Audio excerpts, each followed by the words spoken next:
Welcome or welcome back to my channel. I'm Xoxo, this is Xoxo Tarot, and in today's pick a card reading, we are going to be looking at the next 6 months of your life at the time you are watching this. So this is a timeless reading. It doesn't matter how long it's been since I've uploaded it.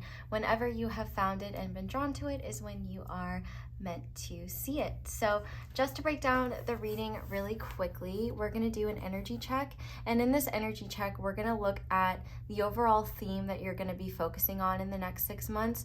We're also going to be looking at a spiritual or just kind of a deeper lesson that you're going to be going through in this time, and then also what your focus is going to be in the material realm. Obviously there's probably a lot of things you're going to be focusing on, but we're just going to look at the biggest one and how it pertains to the theme and the spiritual lesson. Then we're going to get into tarot, and we're going to look at what is leaving your life within the next 6 months. I guess it can be what or who. I'm just kind of leaving that open-ended. Same with what is entering your life in the next 6 months. Then we're going to look at a challenge that you will face in the next 6 months so that you can be prepared for it. And we will see a blessing that you'll receive in the next 6 months. Then we're going to get channeled messages from your guides, spiritual team, the universe, whatever you believe in that is unconditionally loving, using my homemade deck. And then we're just going to finish off with some final guidance. So I'm really excited to get into this reading. So I already have the energy check piles laid out, and I have 4 different stones on top. If you want to pick based on the stone or the energy of the cards or a mixture of both, be my guest. So starting with pile 1, we have the first stack of oracle cards, and we have this Rhodonite Lotus on top. And then for pile 2, we have the second stack of oracles, as well as this golden healer circle guy. And then for pile 3, we have the third stack of oracle cards, and I am going to be using, or I have on top, this Labradorite lion. And then finally for the 4th stack of oracle cards, I have this Ametrine rose on top. So go ahead and pause the video if you need to decide which pile you feel most drawn to. It is absolutely okay to be drawn to more than one. My goal with the energy check is to just make sure that what I'm talking about sounds like something that you will be experiencing within the next 6 months. So the buildup of these energies could be starting now. It's not really meant to be where you'll be at in 6 months. I guess it kind of is, but it's more so like, what does this next 6 months entail for you? So hopefully it resonates, hopefully it helps, and once you've picked your pile or piles, you can go ahead and scroll down to the description box or the comment section, where I'll have all the timestamps for each pile listed below, and I will see you in your reading. Hi there, pile 1, welcome to your reading, and thank you so much for being here. If you guys chose the Rhodonite Lotus, this is going to be your reading on the next 6 months. Whenever you happen to find this reading, it is timeless. So we're going to start by looking at a few aspects of what is coming for the next 6 months. If what I'm talking about doesn't sound like something that you would be focused on or working on, then I would say this is probably not your reading. But if it sounds like this is a theme that you want to work on, or it sounds like, I guess if it resonates, then this is your reading. If it doesn't, it's not. So let's go ahead and start by looking at this card, which will represent your overall theme for the next 6 months. And for you guys, we have authentic voice. We also have the angel bath coal and the stone aquamarine. And then this card will represent what you are focusing on in the material realm. Oh, I love this. So for you guys, we have the solar plexus chakra, and we have personal power. And then finally, this is a deeper lesson or a spiritual energy you are integrating in the next 6 months, and that is be fearless. Oh, I love this so much, pile 1. I love this so much. So I'm sure you can tell from these cards alone, it's pretty clear what these next 6 months are going to be about. They're going to be about empowerment and about speaking your truth. Now, what I really love about all 3 of these energies is they're encouraging you to go outside of your comfort zone, and they're encouraging you to embrace energies that for some of you, you may have felt like those energies weren't you, or you might have been uncomfortable with the idea of being empowered, maybe because you felt like people that are powerful or are deemed powerful abuse that power, or maybe you just felt like you weren't strong enough to be powerful, that yeah, other people can be empowered but I can't. Well, that's a damn lie, first of all. And second, this is what these next 6 months are going to be about for you. And what ties all three of these energies together is that I guess I could say the fuel for these three energies to come together, rather than being egoically driven or driven by a desire to be right or a desire to have power over others or win in terms of, like, you know, for example, speaking your truth. You're coming from a place of love instead. And so if the idea of being empowered or the idea of sharing your voice or going outside of your comfort zone and sharing your voice in ways you typically wouldn't, the root of what's going to help you face these uncomfortable energies is coming from a place of love. So when it comes to your authentic voice, that is the key here. And it's not just about your voice when speaking to others. It's about what you're speaking to yourself and the truths that you're telling yourself. It's also about how you are using your voice. So, you know, if you're a creative person, you know, are you sharing what you're creating? Obviously you don't have to, but you know, are you even creating at all? Is everything staying in your head? I feel like these next 3 months are about owning your truth and not allowing yourself to stay small and stay hidden because you're afraid of what people might say or afraid of what people might think. This is a really beautiful period of time where you're going to start saying no to the wrong things and yes to the right things. You're also going to be saying no to things that keep you small. And another beautiful thing that you're going to be saying no to is self-betrayal. And self-betrayal can come in so many different forms. One of the biggest forms is, 1, not doing something because we're afraid. 2, agreeing to things we don't want to do because we want to please someone else, or we're afraid we'll look bad if we don't. I feel like, and self-betrayal, a huge form of self-betrayal is people-pleasing. So if you have been struggling with people-pleasing or really working on overcoming those tendencies, I really feel like these next 6 months are going to be a powerful time for you where you're okay. Well, even if it makes you feel very uncomfortable to say no or very anxious to say no and put yourself first, you're going to realize after you get over that initial scary hurdle of doing so, of saying no, of putting yourself first, you're going to realize how good it feels to put yourself first. And not only that, you're going to realize, hey, I can actually do way more than I thought I can. And not only that, I just feel like this is such a powerful time for you to realize the value of your perspective, the value of your voice in general, the value of your ideas, and the value of you in general. I think that this is going to be a wonderful time for you to realize that you're not different from the people that you look up to and admire. You're just going to realize the only difference between you and them is that they've already started taking action towards their goals and you're just getting started. Or you are starting new goals that maybe are a little bit outside of your comfort zone. There's definitely a theme here of going outside your comfort zone and finding through that you're much more powerful than you realized. I'm actually seeing Spirited Away in my mind right now. Like, you're really giving me Chihiro vibes, which you really are, the Chihiro of your own story. And I think that this is going to be a powerful time. And if you've never seen Spirited Away, first of all, why? Pause the video and do that now. But second, you know, there are so many times in that movie where she stands up for herself and she is honest without losing her integrity. Like, examples I'm thinking of, you know, there's one point in the movie where first she gets trapped in the spirit world and one of the other characters tells her that in order to survive here, she's going to have to ask the boss lady for a job, and she can't take no for an answer. And so when she goes to do that, which is scary enough in of itself, you know, the boss tries to intimidate her. She tries to scare her. She tries to get anything to get Chihiro to say no.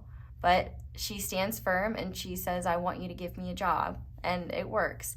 Another time when that happens is there's a point in the movie where everyone else is kind of being motivated by, well, I don't know. I don't need to go too deep into things. Point being, I already gave you one example. Point being, if that movie resonates, that could be, if you've never seen it or if you haven't seen it in a long time, there may be a lot of messages in there for you that could be really helpful.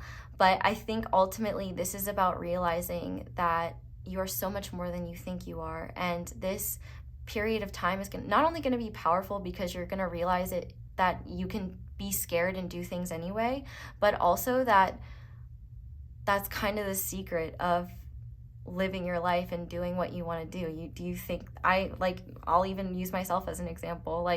I don't sit down here and just think, I'm scared shitless all the time when I'm doing these readings, before I'm doing these readings, after I'm doing these readings, but I do them anyway because I love doing them. I love being able to connect with you guys, and I love being able to do this.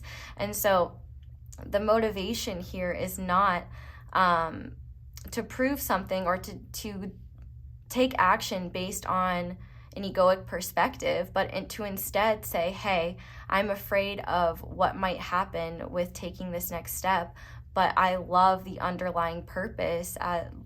Either love is the underlying purpose as to why you're doing something, or the purpose of you going outside of your comfort zone is to express more love or to do something that you love. And so you're choosing that love over the fear of what other people think, or the fear of how other people might respond to you. And I think what you're going to realize is that you're going to be pleasantly surprised. You know, if you're being pushed to share yourself in any way, whether it's your creative pursuits or your voice, even if it's just with the people around you, I feel like you're just going to realize how freeing it is to not contain yourself and hold yourself back out of fear of what people might think or say or do, especially if it's related to sharing stuff on the internet. Because as a person on the internet, or I guess a pair of talking hands on the internet, people are unkind sometimes. But I promise you, the vast majority of people will be kind to you. I'm a perfect example of that. Thank you to everyone who is, by the way. But the more it happens, the more you just realize, first of all, it's not something even worth your energy, and second, it's not going to kill you. It might hurt your feelings, it might suck for a little bit, but ultimately, you have something that person that's spreading negativity to you doesn't, and that is, one, a hobby, and two, enough love in your heart to share things rather than tear other people down who are sharing things. And so this is just such beautiful energy, and I really love this for you. These are the next 6 months to take risks and take action. This is a time period where it is not going to be beneficial for you to be in your head. Trust the action that you feel called to take. Trust when you feel called to say no. Trust when you feel called to take opportunities. But more than anything, just trust your gut, because that's exactly where your solar plexus chakra is located. It's in your gut. And so your gut is really going to give you a lot of signs and guidance these next upcoming months. And I think that one thing that you're going to have to contend with is your gut versus your mind. And your mind is going to tell you the fearful stories you already have been telling yourself. We all are afraid when we do things that are vulnerable or that are, outside of our comfort zone. But the thing is that the fear doesn't have to stop you from doing it anyway.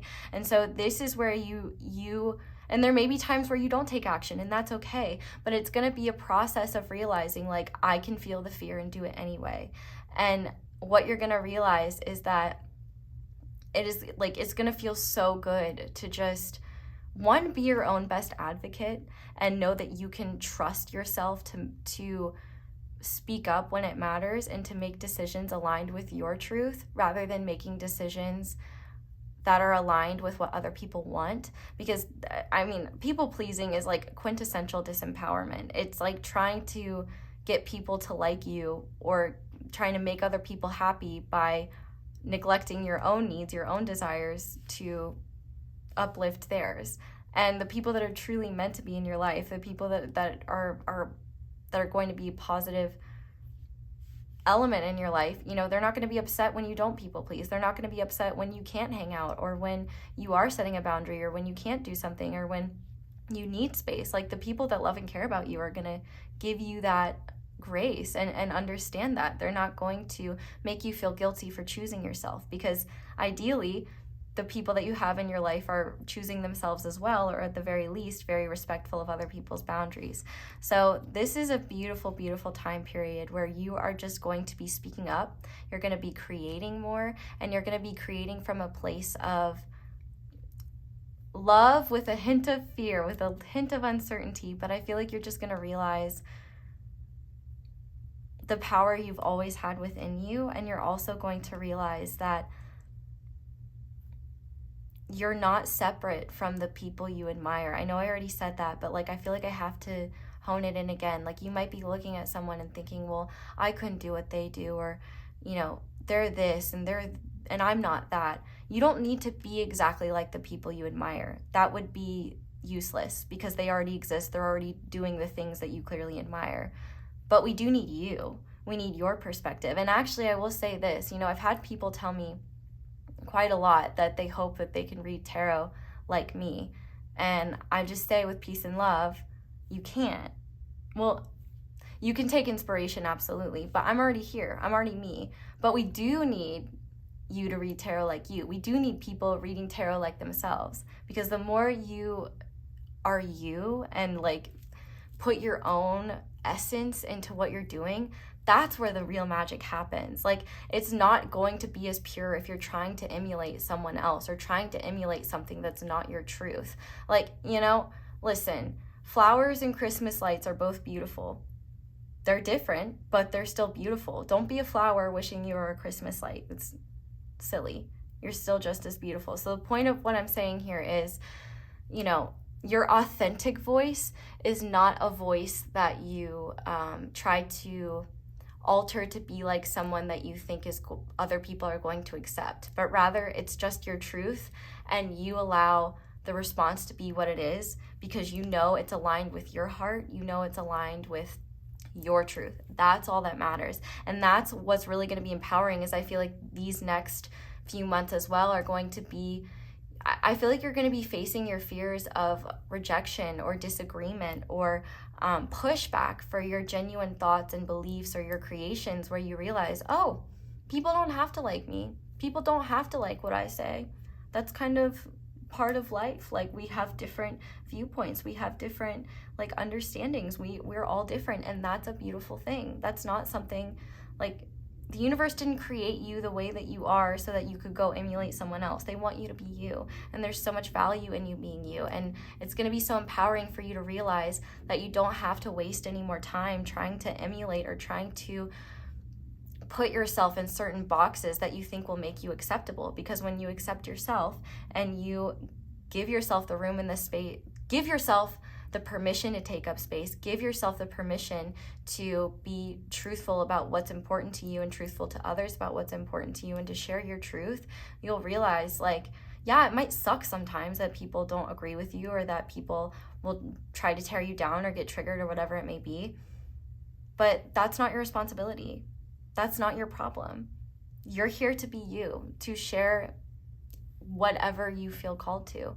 And that's what these next 6 months are about. And I'm so freaking excited for you. So let's go ahead and get into your tarot cards now.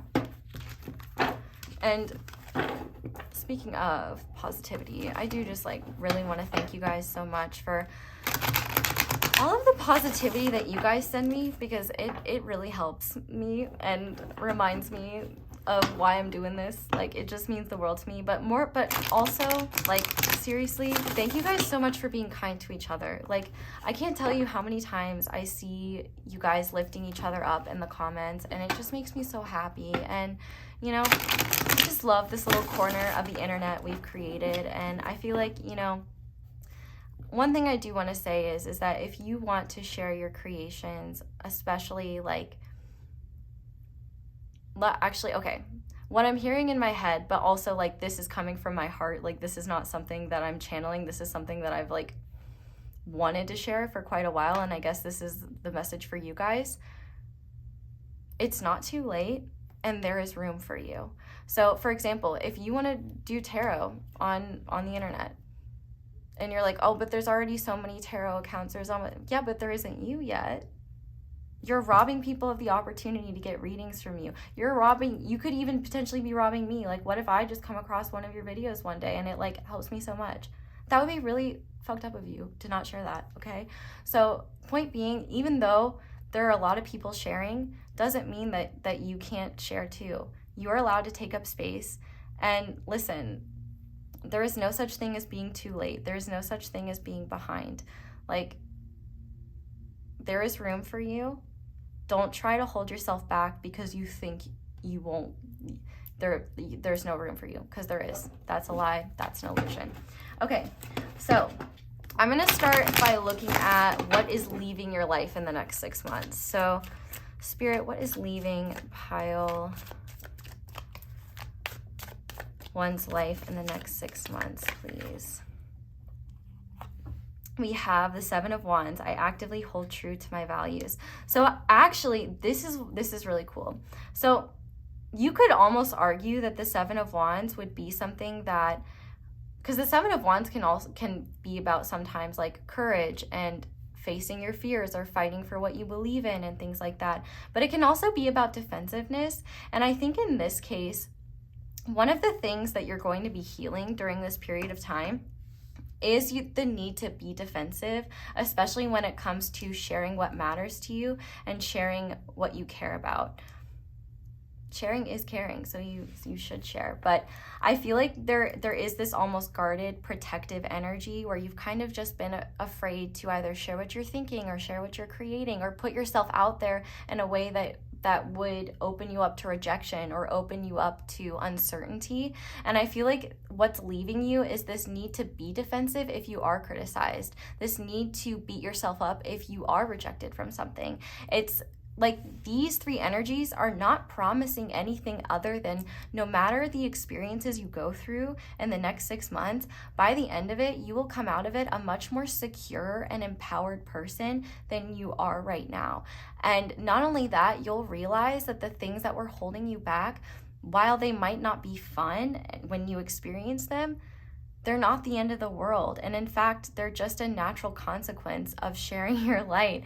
And I'm hearing in my head, if you don't have haters, you ain't popping. And like, it's true. It is true. Like, even the Dalai Lama has haters. Like, and he's popping. So, point being, what's definitely leaving in your life in the next 6 months is this need to like protect yourself to the point where you're afraid to share yourself, or this need to be defensive, or this need to feel like you are putting up walls or keeping what is meant to be shared a secret because you're afraid of what others will think. The most empowering thing you can do is recognize that you created something, and that in of itself, especially in our current culture of consumption, that is an accomplishment. So many of us are struggling to be creative on our own for the sake of being creative. So if you do anything creative and then have the balls to share it, like, that is powerful. You don't need anyone's approval. You only need your own.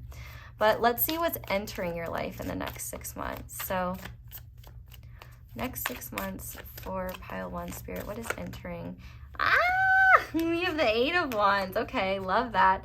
I manifest multiple opportunities. So love this. So this is an upgrade, 100%, where you are going from the 7 of Wands to the 8 of Wands, where the 8 of Wands is all about action, and it's all about quick action. So one message that I'm getting is that you will be surprised at the response you get by sharing your truth and sharing your voice, especially when it's rooted in love, and especially when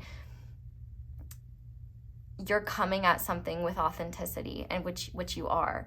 So what you're going to realize is that you're going to get a far more positive response than you anticipated. And I think one thing you're going to be aware of is how much your inner bully has been holding you back. And what you're going to realize is I don't need to listen to that voice. That voice might be there, and I may need to acknowledge it so that I don't get myself, so that I'm not like letting something fester under the surface or something like that. But what you're realizing is that bully's not the truth. It's just a product of conditioning that you have experienced. And I think what you're going to realize is you're going to learn when you get those impulses of inspired action. And inspired action is different from just regular action, because think of it this way.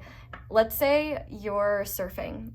You could do one of two things. You could wait for a wave to carry you to shore, or you could say, I never know when this wave is going to come. Like I'm sitting here for so long, I might as well just paddle back to shore. And then you waste a bunch of time and energy getting to shore when you could have literally just waited and been carried there. So if you don't feel called to do anything, don't do anything until you do. It's almost like waiting for that wave, and you'll know when it feels right. You'll know it when you feel it. Trust yourself.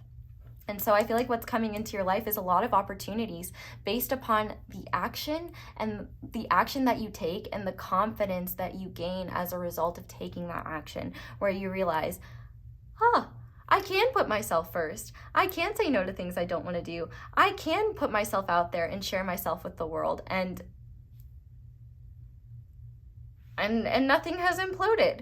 You know, I think you underestimate how wonderful you are, and I really think that this period of time is going to help you realize that you've been pushed to share more of yourself, not just to be like, see, you're awesome, you should just be awesome. But I feel like you're going to realize there's a deeper purpose to it, because there are people that need to hear what you have to say. There are people that are going to benefit from what you're sharing, and it's also going to help you realize the value of what you're creating. And that's not from an egoic place of like, oh yeah, like I'm the best, but just realizing like, oh yeah, there is value in myself, there is value in my perspective, there is value in what I share. And I think other people are going to be inspired by what you're sharing, and you're going to get opportunities that way. And I don't know what those opportunities are, but it seems like, but there's more than one, clearly.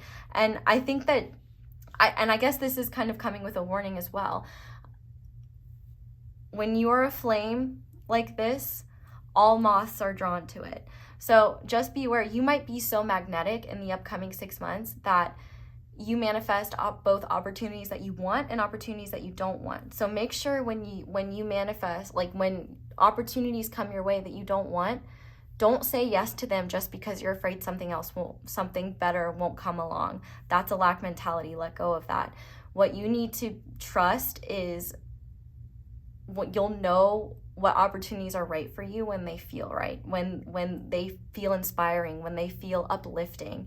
You know, if you have an opportunity and you're like not psyched about it, consider that paddling to shore.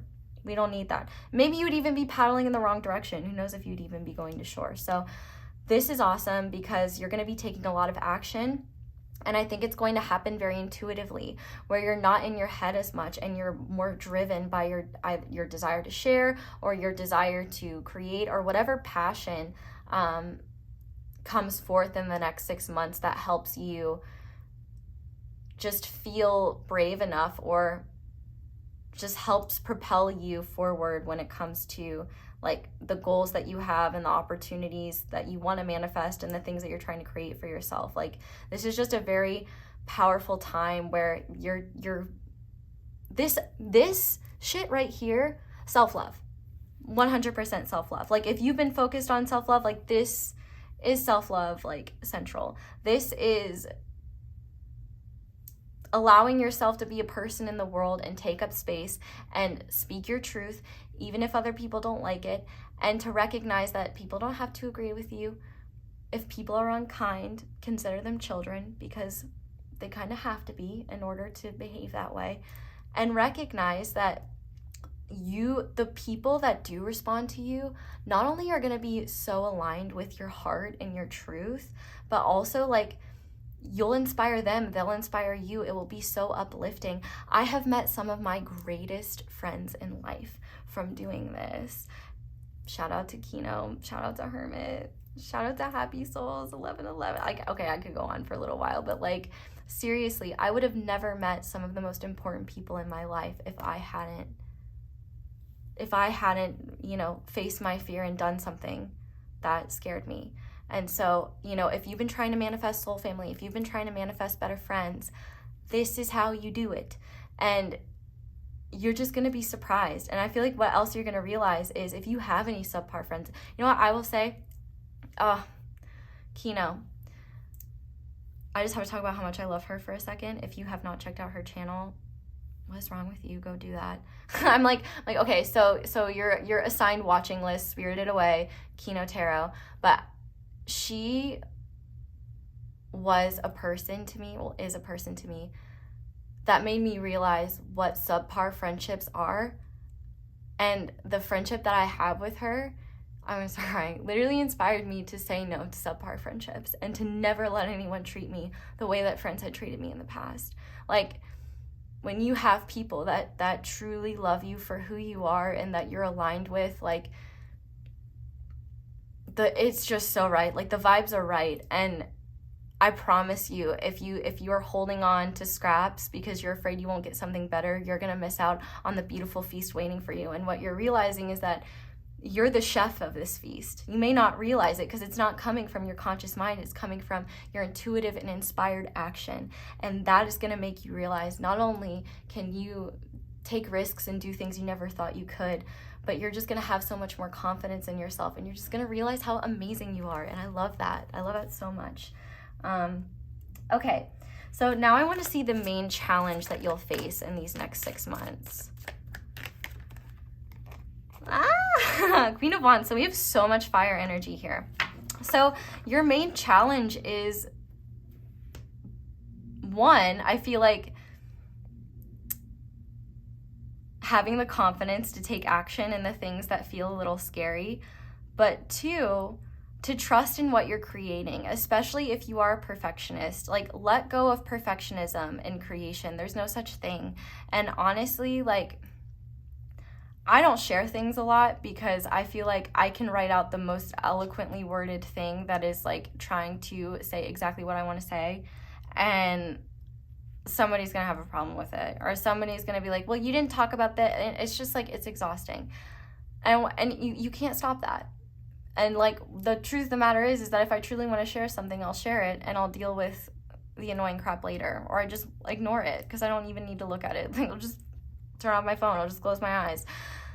I think for you, the biggest challenge is going to be trusting the inspired action that you get, and trusting that your creative projects or the creations that you have are enough, because they are. I feel like this is literally just all about confidence and putting yourself out there. The biggest challenge is recognizing that you are the moment, you are a legend, and these next 6 months are really going to prove that to you. I feel like this challenge for you is also dealing with how people respond to bright and confident people like yourself. You might be like, I'm not bright and confident. You're like, not yet, but you could start like right now. And also, the Queen of Wands is naturally beautiful. And so I really want to say that if what you're thinking about, if whatever you're doing in terms of putting yourself out there, if you're holding back because you're afraid of what people will say about your appearance, just know this. First of all, anyone that is criticizing you based on your appearance, that's like just pathetic and so low and just very indicative of the type of person that they are. But also, beauty is not about physicality. It's about the energy you radiate. It's about your heart. It's about what's on the inside. There's actually a Roald Dahl book called The Twits that I used to read all the time when I was younger, and it talked about how it doesn't matter what you, like it says in the beginning, like, you know, if you think happy thoughts, if you are like a kind person, a bright person, like that will make you beautiful and you will shine from the inside out. It doesn't matter what you look like. But if you're, you know, mean and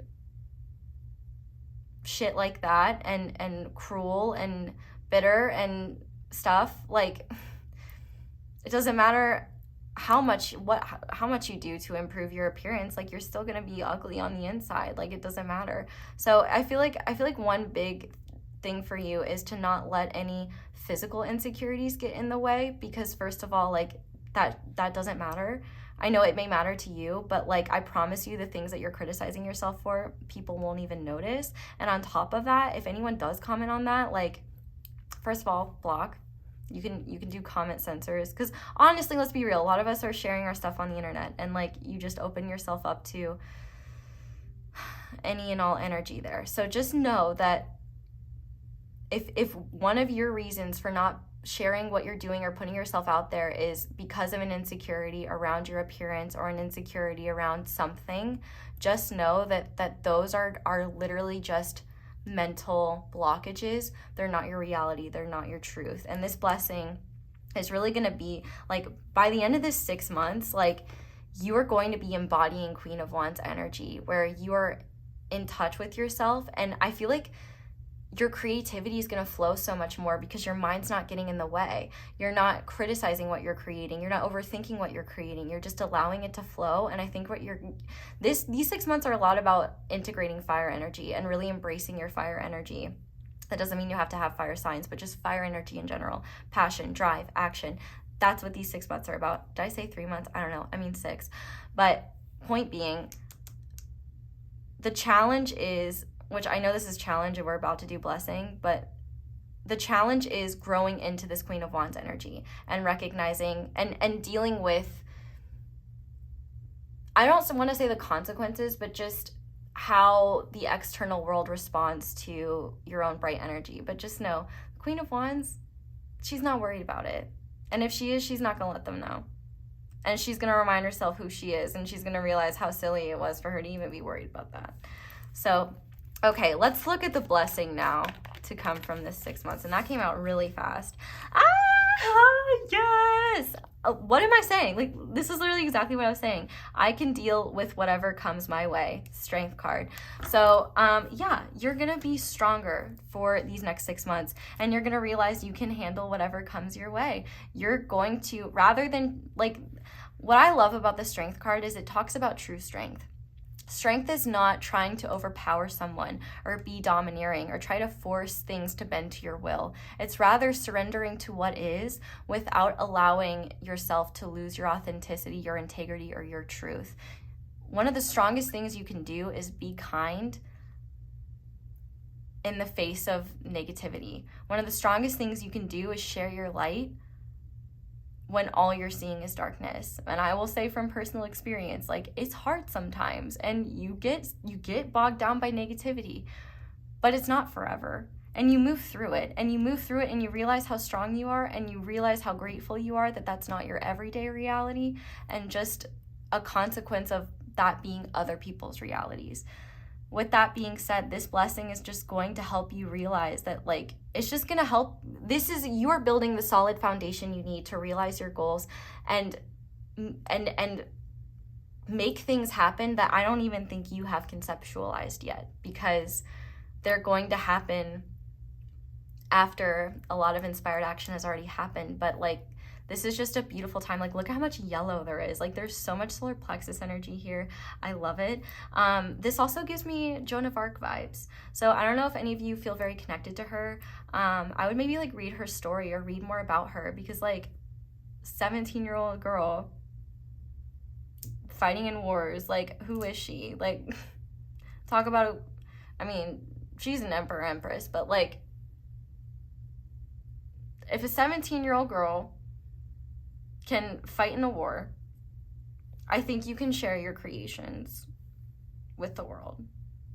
Is that safe? I think you can, if it's not your creations, just your voice, you can share your truth with the world. She shared her truth. And oh my God, and it was Archangel Gabriel, I'm pretty sure. I could be wrong, but I'm pretty sure it was Archangel Gabriel that told her, right? I don't know her full story, but what I do know is that Archangel Gabriel also is in the energy of Herkimer diamonds, which is a stone here. So garnet, Herkimer diamonds, and yellow calcite, as well as aquamarine, maybe stones you want to look at if you don't have already, or work with. So now I am just going to get some channeled messages from your spiritual team to see just kind of what they want you to know. This is a handmade deck that I made a long time ago, but I just haven't used it in forever. So I thought it was time to do it. Yeah. Okay, I feel like this one wants to come out, so I'm going to allow it. You'll reap what you sow. So this is definitely a very positive sign, because your guides are saying the more action you take, the more the more progress you will make in these next 6 months. Like, the only way that this energy wouldn't happen is if you just stayed frozen for the next 6 months, which I know you're not going to do, because look at all this fire. Anything frozen, oh, it's going to melt. It's going to get heated up. Like, that's not a problem. Nothing can stay frozen with all this fire. Okay, anyway. Pile 1's spirit guides, what do you want Pile 1 to know? Aww. Okay, first of all, I do think that you are a wonderful friend. And I also think that your spirit guides are just really grateful for you not giving up. And if you do communicate with your spirit guides in any way, or just if you leave them offerings, or if you do anything like that, I feel like your spirit guides just want to thank you for being such a good friend. But I also think that your guides are thanking you for not just your guides, but I think the guides of your friends are thanking you for being such a good friend. And I also think that this is a reminder to be a good friend to yourself, and remember that if you wouldn't treat someone the way someone else is treating you, take that as a red flag, because you deserve to have friends that are as kind to you and supportive of you as you are of them. What else, Pile 1 spiritual team? And maybe the Golden Girls is significant as well. Oh my God, all the gold. Like, yeah, your future is golden. And guess what? It's not because you're being blessed by some magical being. It's because the magic is actually just within you, and you're realizing how much magic you can create by just being yourself. Bad bitch energy. Love it. Okay, we have these 3. So we have, you are in alignment with the divine plan and the angel number 222. So 222 is going to be a positive angel number, and it is going to be communicating to you this upcoming month that you're in alignment with your highest good and the divine plan. We also have, reach out to a friend you haven't spoken to in a while and let them know how special they are. So yeah, if you have someone in your life that you haven't talked to in a while, I feel like Spirit is really saying, and it could be their guide saying, hey, like, this person could really use some of your light, some of your energy, or maybe they could have inspiration or encouragement for you that you need, or something like that to get going. But we also have time to ground. Mother Earth misses your presence. And I love this because I really do think that this is about, I'm laughing because I'm seeing the bottom of the deck, which I'll show you in a second, but you know, you need to be able to ground in order to bring whatever you're creating or whatever you're sharing into reality. So when you're getting really stuck in your head, that's a sign for you to ground. And if you don't, I would look up grounding, because everybody grounds in different ways and have different grounding techniques, but look into grounding. And on the back of the deck, we have Chaotic Good with Sweet Bibble, which if you've never seen Barmy movies, I'm adding that to your list. Fairytopia. Oh my God, this is so Fairytopia vibes. The first one. Anyway, if you don't know Bibble, like, I feel sorry for you. But with that being said, I kind of took this card to be about like chaotic good. And so I feel like Spirit's really saying like embrace the chaos. And because typically there's a meme of Bibble like this and he's surrounded in flames, which I think is just so fitting for your reading. And I think that Spirit is really just saying, you know, embrace the chaos as long as you're coming from a good place. Like, that's all that matters. Like, follow what you're passionate about, follow your creations, and even if they come about in a chaotic way, that's okay. Like, you don't need to do something methodically. You don't need a 10-step plan. Just do what feels right, and you'll get there. You'll get there. So pile 1, I'm going to go ahead and finish your reading off with some final guidance. I guess I'll put Bibble right here because, like, I can't kick him off the table. So to start, we have After the Rain. Silver lining, relief, hope, mercy, it's over, acceptance. So I definitely feel like if you're coming out of a hard time, Spirit is really saying like this is a time where you kind of get yourself back, and in a way that you've never had yourself before. Like, if you feel like you lost yourself, I feel like you're coming back to a new version of yourself. And I feel like if you have experienced some sort of trauma, or you've been really working on healing trauma, you know, I think one of the hardest parts about trauma is recognizing that we're not the same afterward. And that's a hard thing to accept, but I think one of the things that helped me was realizing that your trauma is a part of you just as much as your positive experiences are. And while they don't have to get in the way of your life, they don't have to tear you down, they do.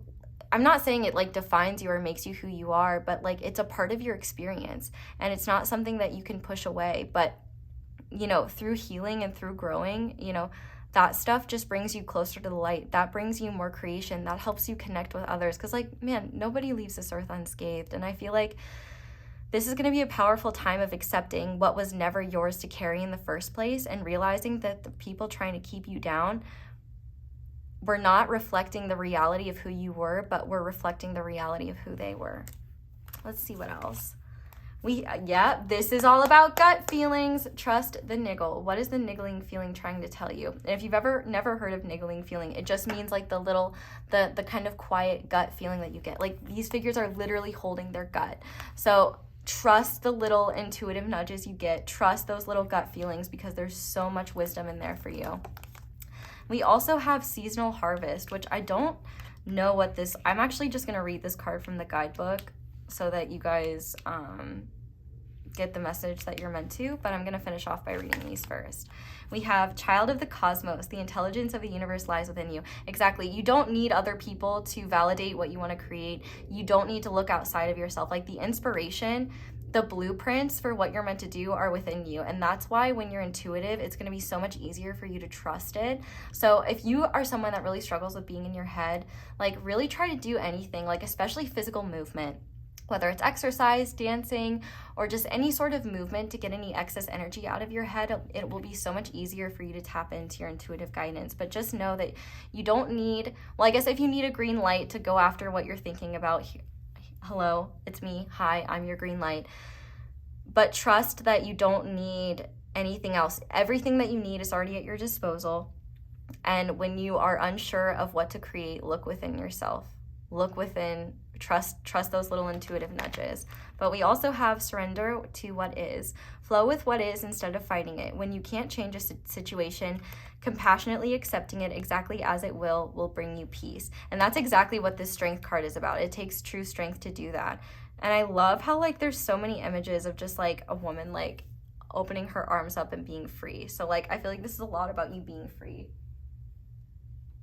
Was that one of the cards? Well, part of being free is not allowing fear to get in your way. So I guess that works. Okay, so this is the Everyday Witch Oracle, by the way, if you were curious. But let's go ahead and see. Everyday Seasonal Harvest.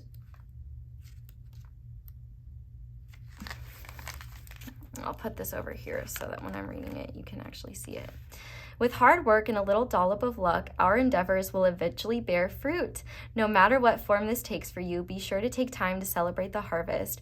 Whether it is an actual harvest of food from your garden or a metaphorical harvest of something you've been working towards, it is important to stop, take a breath, and feel the joy and gratitude that comes with any achievement that took time and effort. So the action is: life is full of disappointments and setbacks no matter how hard you work. This makes it even more important to celebrate the victories, both large and small. Find something you have succeeded at recently, even if it was just surviving a tough day at work, and reward yourself with a small celebration. Whether it was a favorite food, a soak in the tub, or doing something fun with your friends, go you. So I'll hold this up if you want to read the others, but I'm like getting messages about this, so I need to do that. Okay, yeah. All right. Pause it, screenshot it, do whatever you want with it. But with that being said, you know, as you start to go outside of your comfort zone and break barriers, that's going to become your new normal.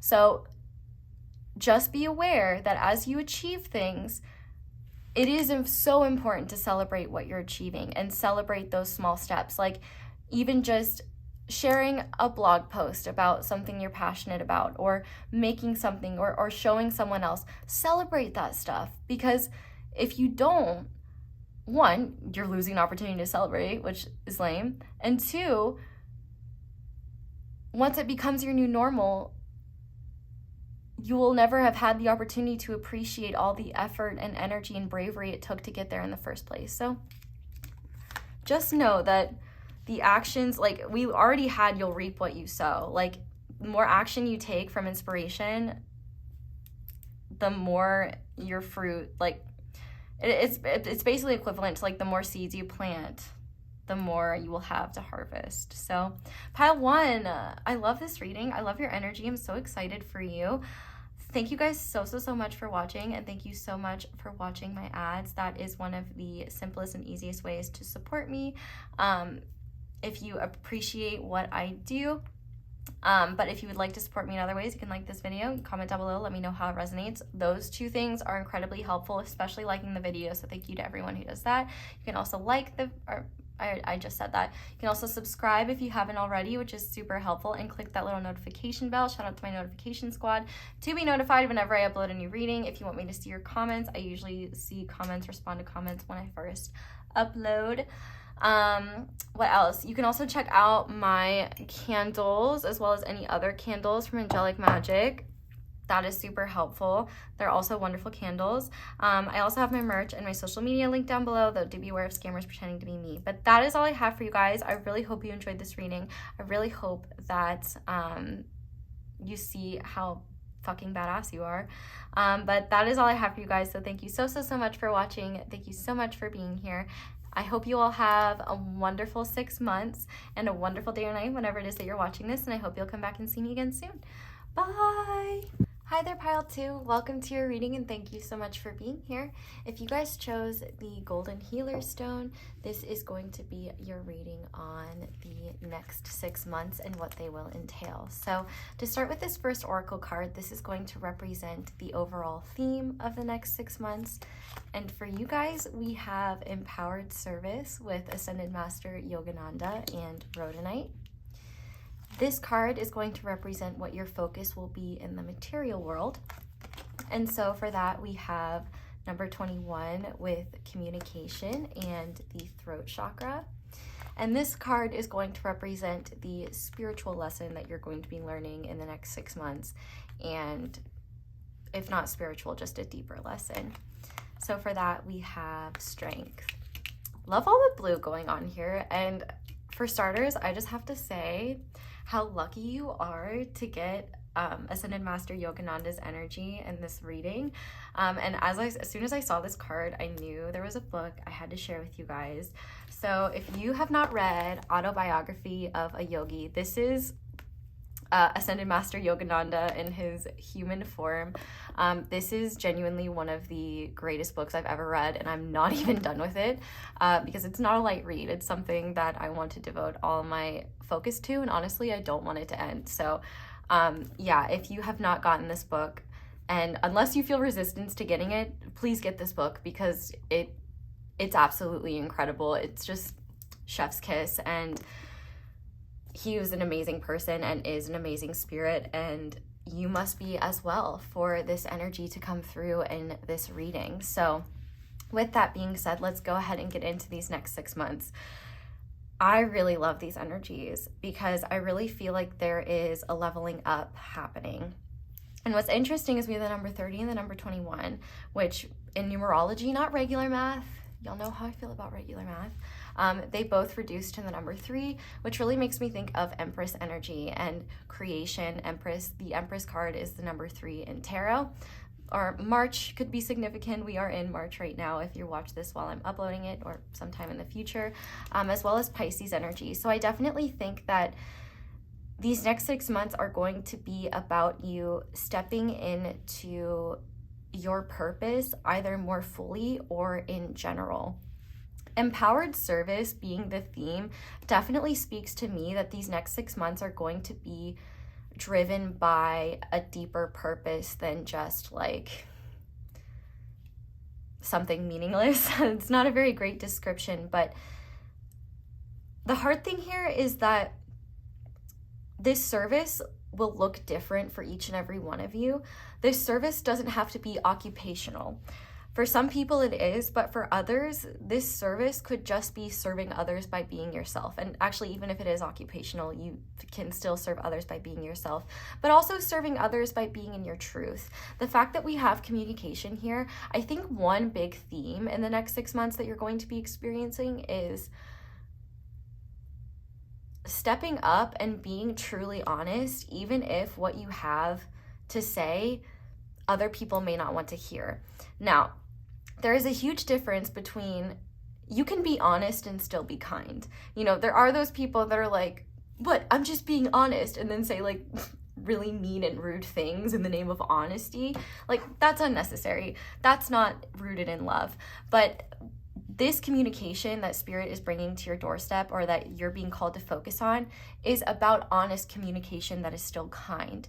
I feel like for a lot of you in these next 6 months, you're going to have opportunities either to be real with people.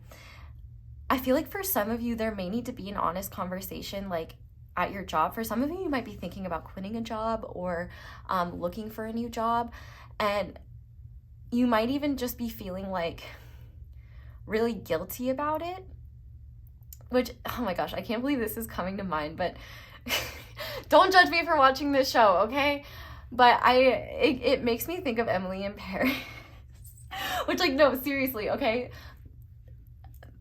I want to make a whole video on the toxicity of that character, and just like how even if you're well-meaning, like, you create more issues for yourself. And there's one example in that show where she has this like connection to her American boss that makes her feel like dependent on this boss, or like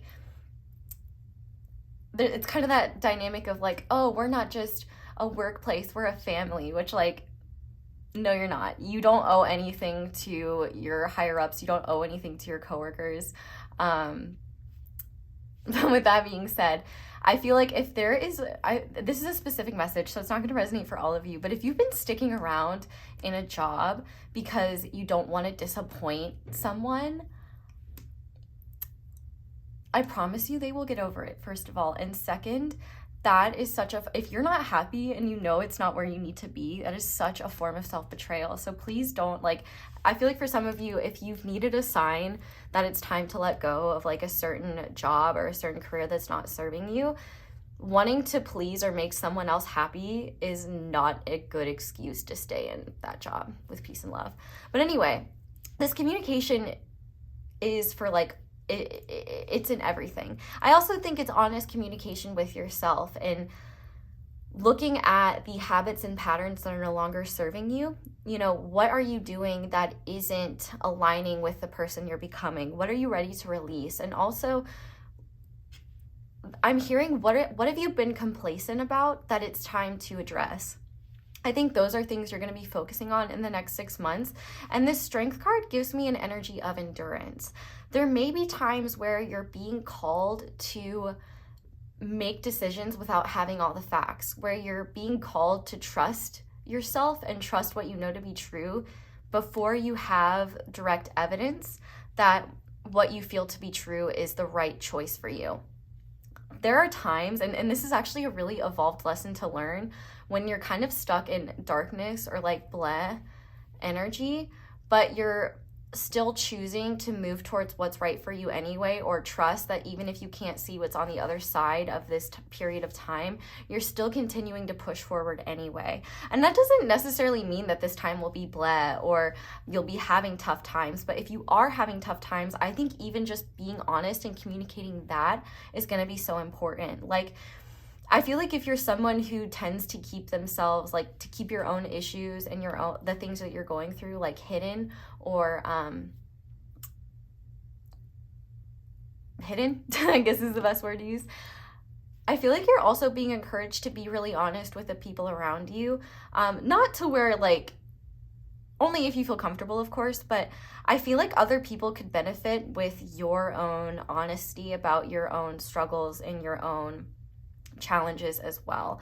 I also feel like there could be people in your life, like, for example, friends that, like, for example, if you're someone who kind of isolates when you're going through a tough time, they might think that they're like doing something wrong or that you're like mad at them, and they may not say anything because they don't want to like cause drama, or maybe they're afraid of conflict, or like maybe they just don't know. Like, I think really just being upfront with people and saying like, hey, I'm sorry if I've been kind of like MIA recently. You know, I've just been going through a lot and I've needed my space. Like, the people, like healthy people in your life will want you to do what's best for you. And I also think it will bring people that you care about and that care about you some peace, because they may really love and care about you and they may be worried that they're doing something wrong or that you're mad at them or something like that. And that's not the case. And obviously you don't, like, if they don't directly bring it to your doorstep, you don't have to do anything. But I do also think that there could be some energy here if you're conflict avoidant, maybe facing certain conflicts. And I'm hearing especially if you have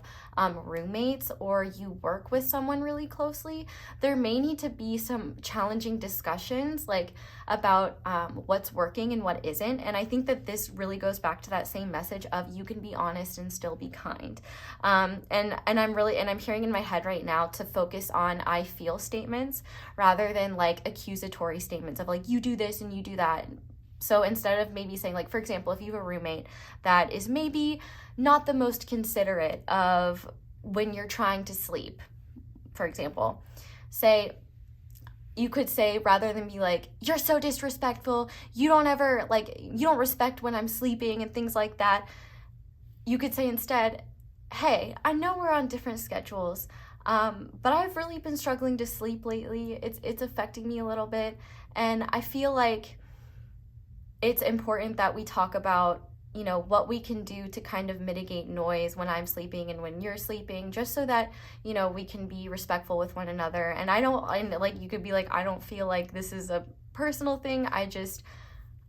I am feeling a bit frustrated with the lack of sleep that I'm getting, and I was just hoping that we could come to a resolution about this, or find a solution that works for the both of us. I definitely think if you have to work through any issues with someone, definitely don't think of it as you against them, but you and them against the problem. I think that will be really helpful.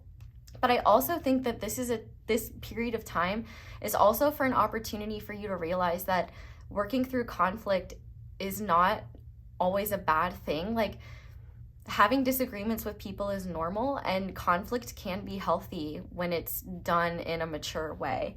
I really do feel like as well, this is a time of recognizing where you're betraying yourself and how that self-betrayal is creating a snowball effect that keeps you from being your best self and showing up for yourself every single day and doing the work that is meaningful or that matters to you.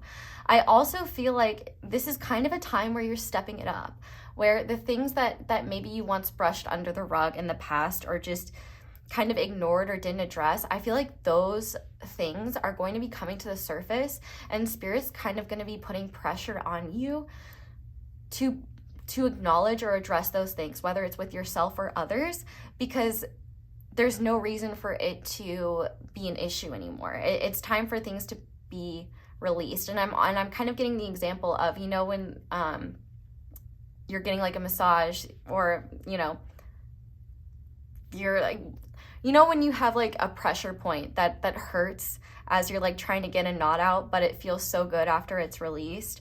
It's kind of like that. It's kind of like there's no reason to feel the frustration or the whatever negative energies certain issues in your life are causing. It's almost like addressing them head on is exactly what is needed, because not only will the problem be gone and that won't be draining your energy, but also you'll realize that, like, oh, I can work through challenging energies and still be okay. I can work through conflict and still be okay. It is scary to talk about things that are uncomfortable or be honest with people, even if it might hurt their feelings. But like I said, you can be honest and still be kind. It still might hurt someone else's feelings, but you're not responsible for other people's feelings. You know, if your roommate is upset with you because you don't like the fact that they play drums while you're trying to sleep, that's not really your problem. Like, they're allowed to be upset about that, and you're not responsible for other people's feelings. So if you're holding back being honest with people because you're afraid of making them feel a certain way, that is not something that is your responsibility, and that's something you need to have the strength to be okay with and let go of. And I think that's something you're learning in this period of time. I also think that for some of you, you might have to have an honest conversation with someone important in your life about your life trajectory and where you think that's going. So for example, that could be with a partner or with your parents or with just close friends or something like that, just about where you think your life is headed. Or you might be switching directions and realizing that you don't it might be unexpected, but if it feels really right to you, I think that Spirit is asking you to trust that. I also think with this Strength card here, there's really just a big encouragement to honor what feels powerful in your life. So like what I mean by feels powerful, like the things you feel drawn to, the things that give you meaning, the things that make you want to wake up in the morning and get out of bed. I feel like there is strength that you're going to realize you have that maybe you didn't know you had within you these upcoming 6 months. And I think a lot of that strength is rooted in honesty with yourself and with others. But I really do think that these 6 months are a powerful time for you to really look at what you are happy with in your life, and what, like when it comes to yourself, what are you happy with in terms of your behavior, in terms of what you're doing, things like that. And then also looking at what isn't serving you, what is not aligned with the person you're becoming, and things of that nature. So if that sounds like something that you would be focused on, then this is definitely your reading. So I'm going to go ahead and get into the tarot now, if I can grab the deck fully. If you want a full breakdown of the reading, there is one in the intro. But I did just quickly want to shout out everyone that likes the video, like leaves a comment, but really in general just likes the video, because like that is such an easy way to help me. And also it helps me know like what readings you guys are enjoying and what readings you want to see more of. So thank you to everyone who does that. And thank you to everyone who keeps the comment section kind and supportive. I love seeing you guys just be so kind and supportive with one another. And yeah, just really love the vibes we have going on. And I really do think that this is going to be a powerful time for you these next 6 months, where you really realize like, well, you may already know this and be aware of this, but I feel like you're just going to have more and more confirmation. Like the more you step into this energy, the more confirmation you're going to get back from the universe that you're making the right decisions aligned with you. And one thing that I'm hearing is that you're going to have like, the more you step into this energy, the more you step into this is like redundant, but the more you step into these energies, the more energy you're going to have.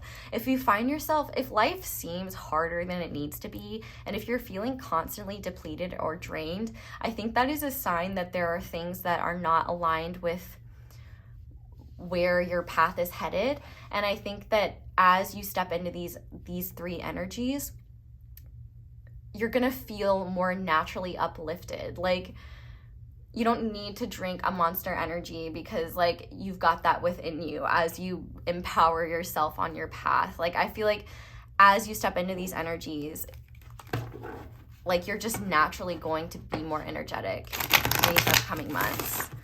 So okay, let's pull some cards. So I want to start by looking at what is leaving your life in the next 6 months. So for pile 2, Spirit, what is leaving their life in the next 6 months? Okay, we have 2 cards. Beautiful. Okay, so we have the 2 of Cups. I am worthy of the deepest kind of love, and the 6 of Swords. I know that peaceful times will come. So, okay. So this 2 of Cups, I definitely think there are relationships leaving your life in the next 6 months.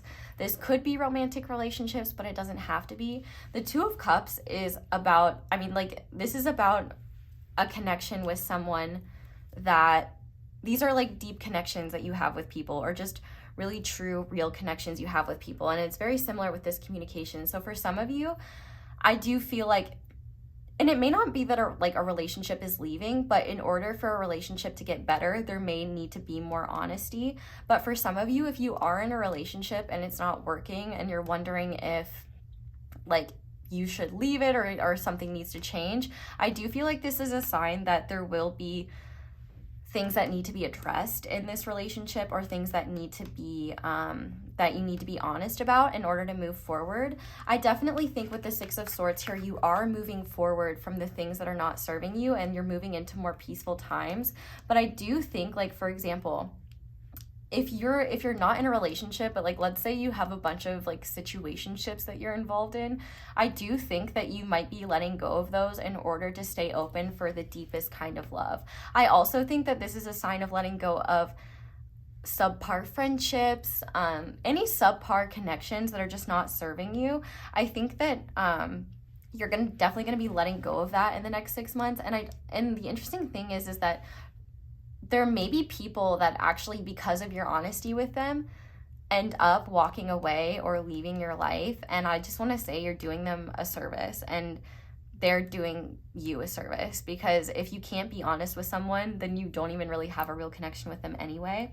But I definitely think in general, this just relates to relationships and anything that you're just not happy about in your life. You know, the Two of Cups is all about resonance, partnership, and clown to clown communication, but in like in a positive way. You know what I mean?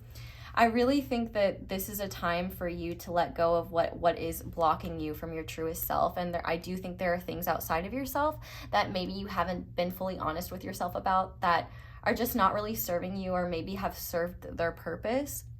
And so I think that these next 6 months are going to be about you moving forward. In fact, you know, I think that it might be hard to let go of certain things, but it's leading you to more peace. So if there's anyone in your life, especially that, if you have to be the therapist friend, or it seems like someone is constantly bringing you their problems to your doorstep or expecting you to like always help them, I really do feel like Spirit is asking you to take a step back and recognize if, one, is that even your place? And two, is that your job? Like, if you are not their therapist, their hired therapist, you don't need to be working out all their problems for them, and you don't need to be the one doing everything for them.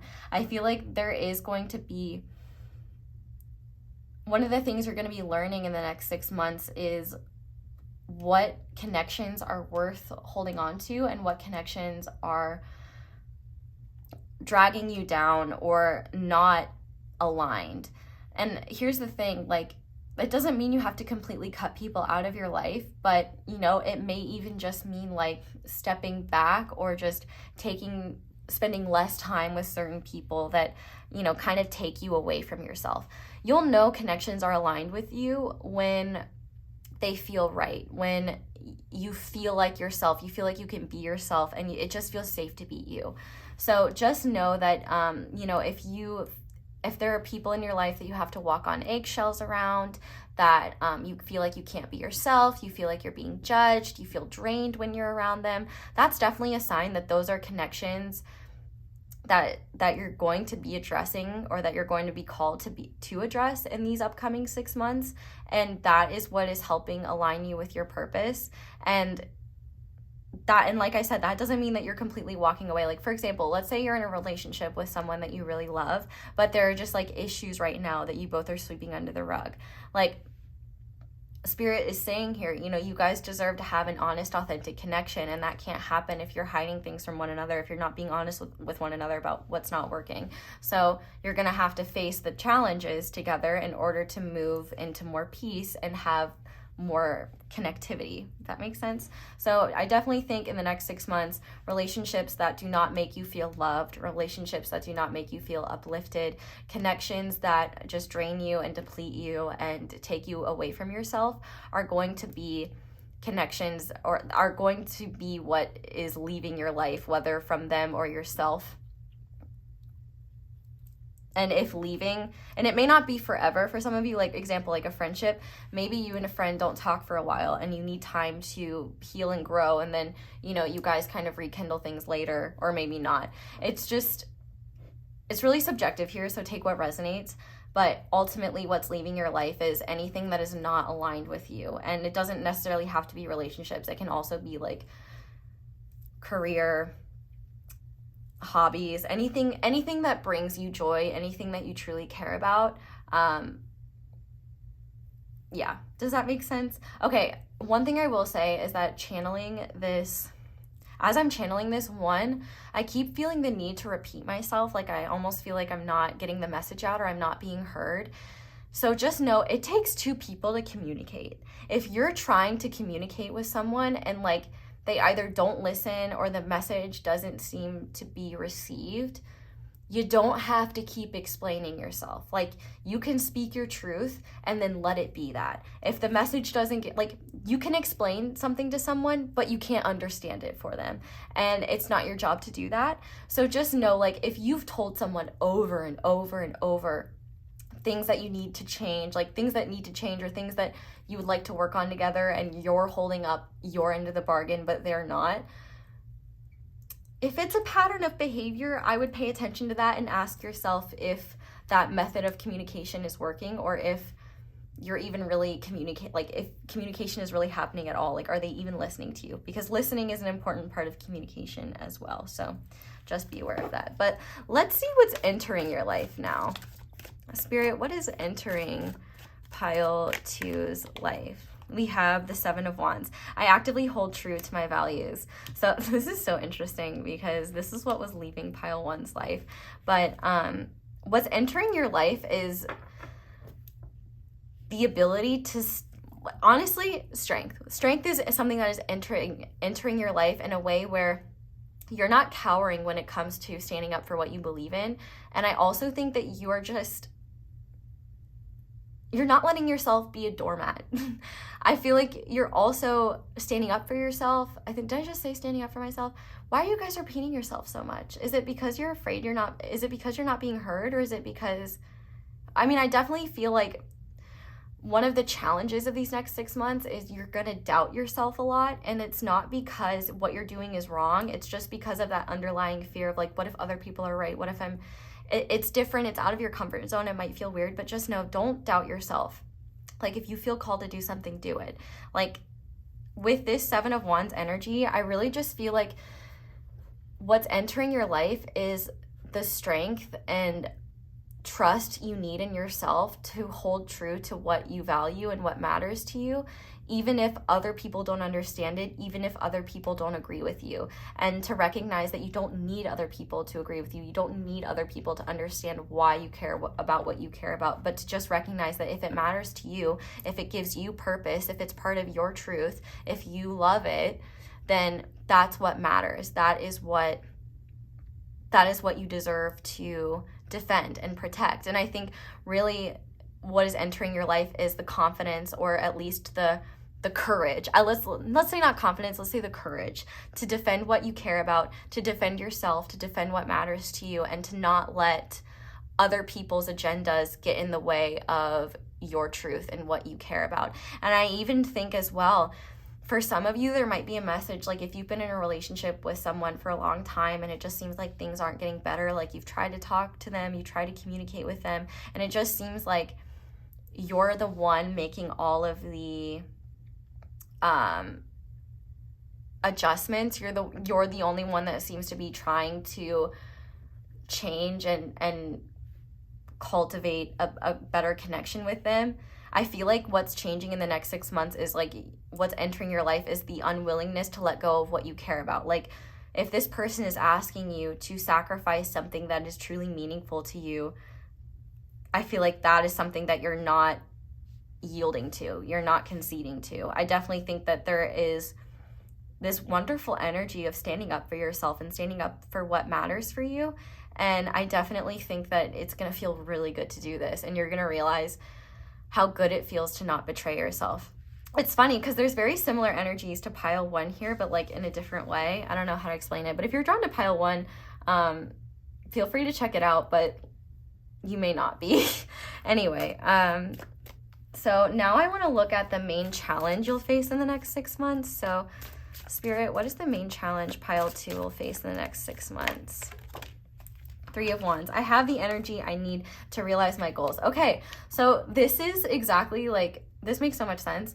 I definitely think that one of the places where you need to be honest with yourself is where you are wasting your energy on things that don't serve you and don't improve your life in any way. They might be entertaining in the moment, but they don't align with your goals. They don't align with the future you see for yourself. And so I really love that this came through, because I definitely feel like pay attention to what is draining your energy in your life right now, because those are the exact things that you need to be honest with yourself about, and with whatever the things that are draining you about, and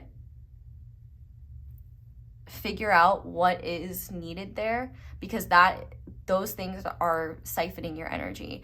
And I do feel like when it comes to whatever it is you're working towards that you care about and that is meaningful, you're going to not only want more energy to focus towards that, but you're going to need more energy to focus on that the way that you want to. Because I feel like you may, if let's just say, for example, you continue to neglect the things you need to be honest with yourself about. And then you don't have the time and energy to focus on what you truly care about. And then you feel worse and you feel crappier because you're not getting any fulfillment or enrichment from those things. Like if you get nourishment from your goals and what you care about, it's you're like not only being depleted by the things that are not aligned with your goals, but then you might be beating yourself up on top of it, being like, oh, why can't I just get things done? Why don't I have enough time for myself? Why don't I have enough energy for myself? And there's something here also about paying attention to like artificial energy. So I was talking earlier about like energy drinks. So I would say Spirit is also asking you to like focus on your relationship with things like caffeine, and ask yourself if you're pushing yourself to the brink because you're giving your energy everywhere else but to yourself. And so you're needing to like borrow extra energy in order to get your goals done. I definitely feel like this is a time to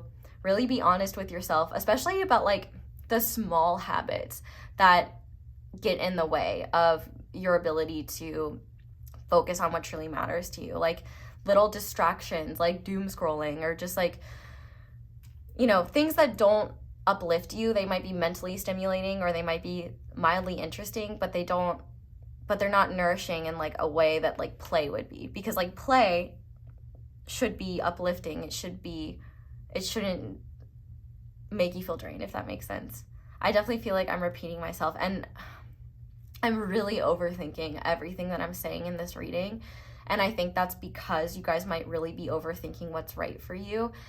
And I feel like just one thing that you need to know is that what's right for someone else is not going to be what's right for you. And if someone is trying to tell you what you need and what is going to make your life better, just know that that's not the truth. That's just their opinion.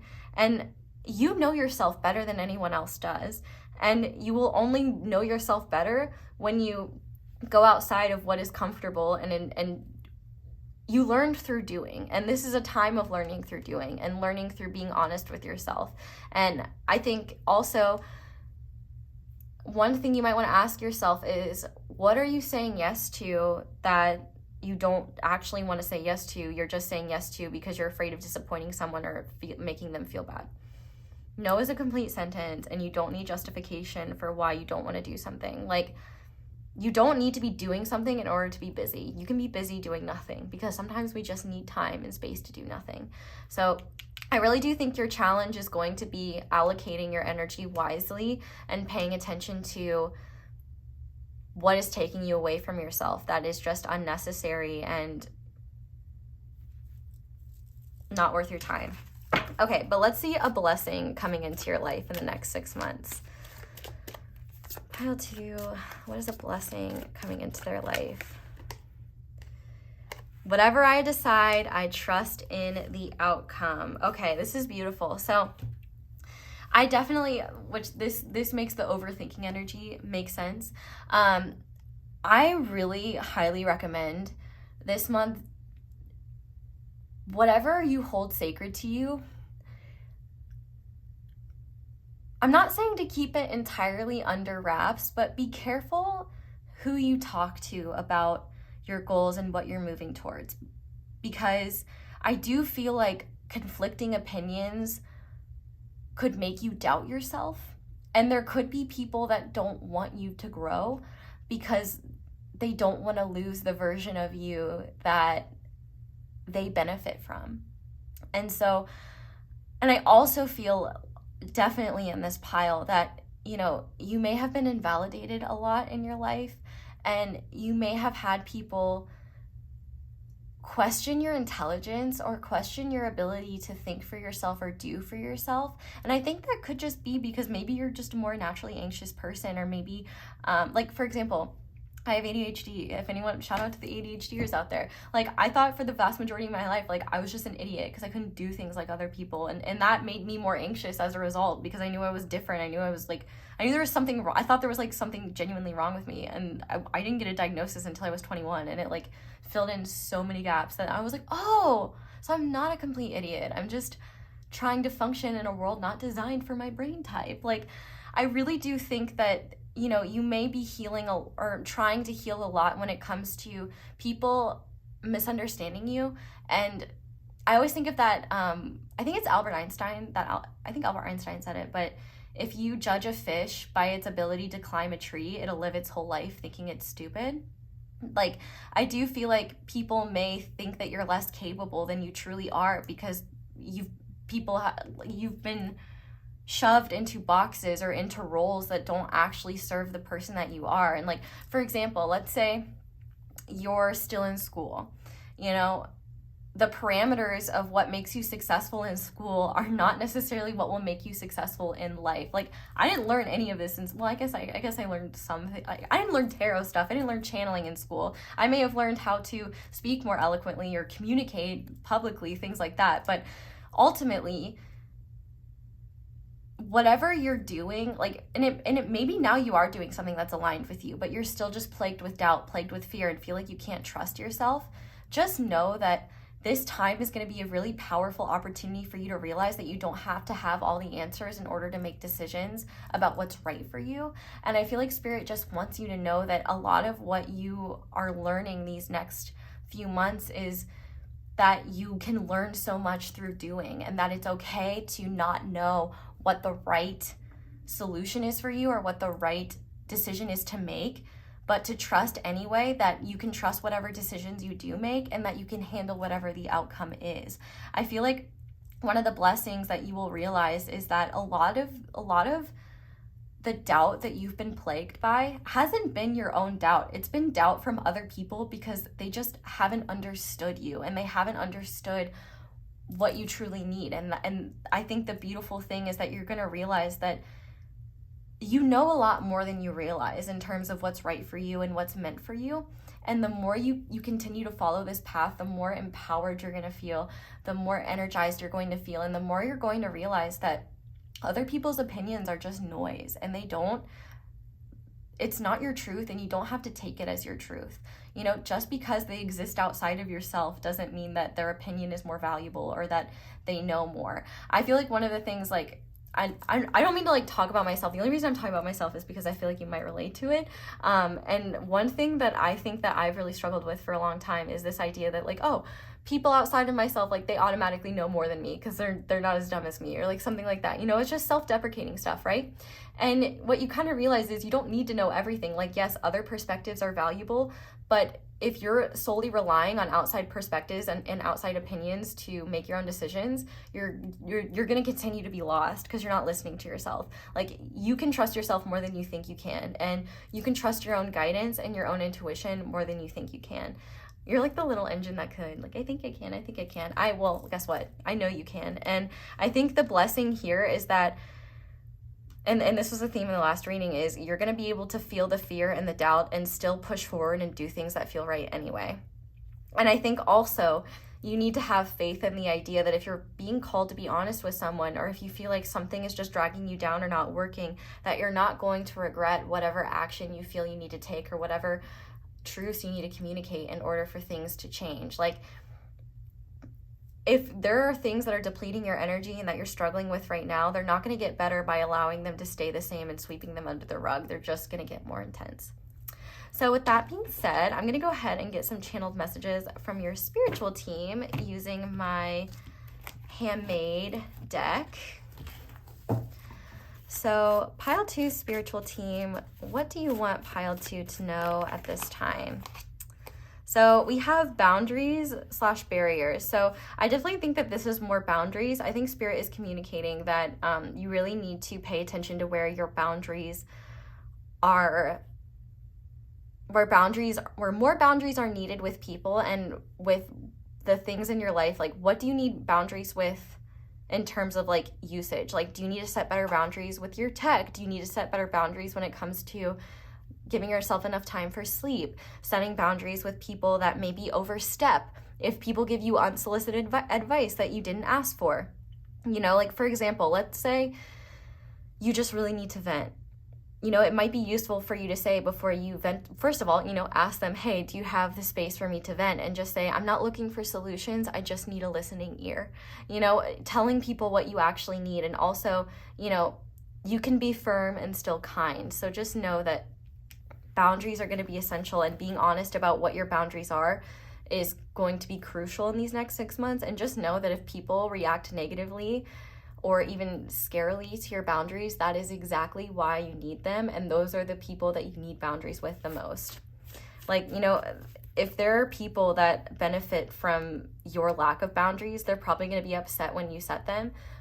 And they might be like, this isn't you, like, that's not normal, why are you changing? And you might just be like, because I've just realized this isn't working. But you don't need to defend yourself. You don't need to explain yourself to other people, because they may just be wanting to sow seeds of doubt within you, and you don't need that.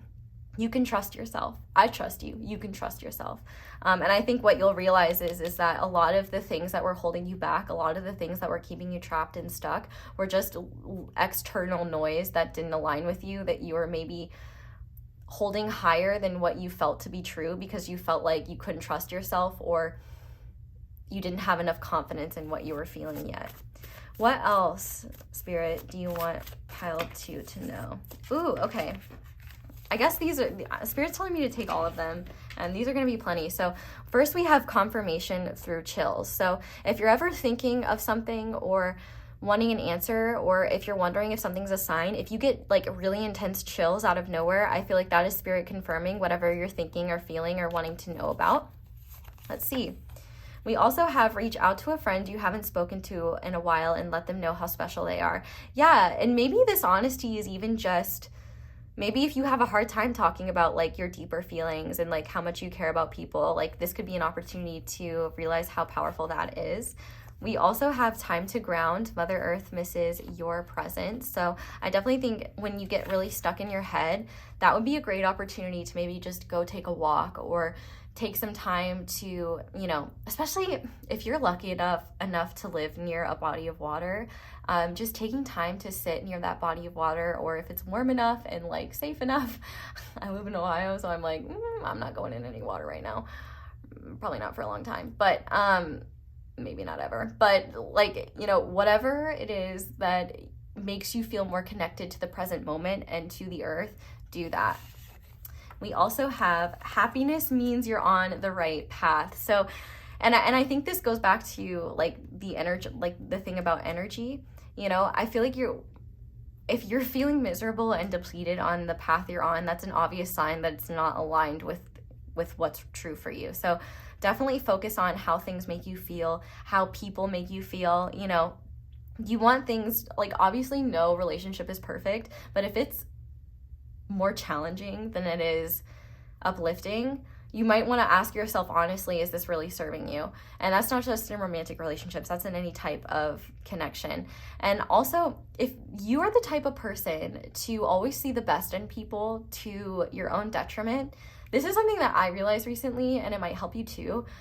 Don't look at people at their best, look at them at their worst, because anyone can be do nice things and do good things, but it's really when we're having a tough time, it's really when we show our shadows that we see like where a person is truly at. And there are some people that are a lot more damaging than others, and I'm not judging that in any way, but what I am saying is, you know, if you have someone, like for example, if you have a friend in your life where like the good times are really great, but like, you know, when they're upset or something's bad, like maybe they're really scary or they're really mean or it's really depleting, that is a sign where, you know, their best does not outweigh their worst. If their worst is stressing you out, draining you, making you feel bad about yourself, making you feel unsafe, those are all signs where you need boundaries, because seeing the best in them is not going to protect you from the worst of them. Anyway. Separation is a fallacy and you are divine. Connect to your oneness. So I feel like Spirit is also saying, if you ever feel connected from your higher guidance or from the world at large, just know that you're never truly separate. You are made of You are made of the stars. You are made of the earth. You are connected to everything. And it's only a mental illusion that you're disconnected from your own inner wisdom, from divinity, from your spirit guides, you know? Actually, I'm giving Kino Tarot credit because she was the one that said this to me recently. But she got a download about, like, her guides were basically talking about, you know, how time is an illusion.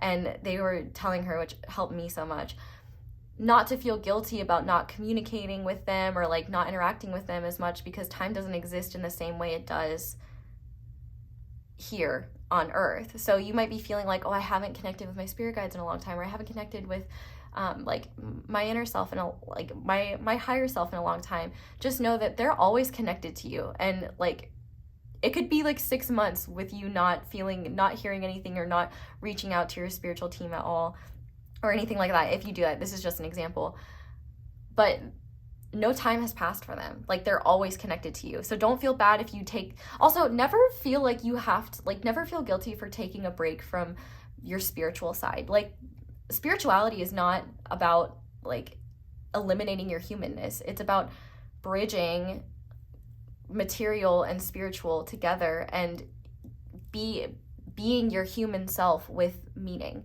You know, to be human is to be spiritual, and you don't need to constantly be doing like spiritual things like reading tarot cards or things like that in order to be learning and growing. Like, you don't need to consciously be spiritual in order to have a spiritual experience. Like, in reality, like, everyone is having spiritual experiences every single day just by being their human self and like going to the bank. You may not think about it, but like, you may not realize it, but to be human is to be spiritual, and you don't need to put pressure on yourself to do extraneous things. Like, you know, it's okay to take a break from this stuff. Like, it'll be there when you're ready for it. Like, it'll be there when you're open for it. You know, trust yourself. You don't always need to be super connected in order to trust yourself.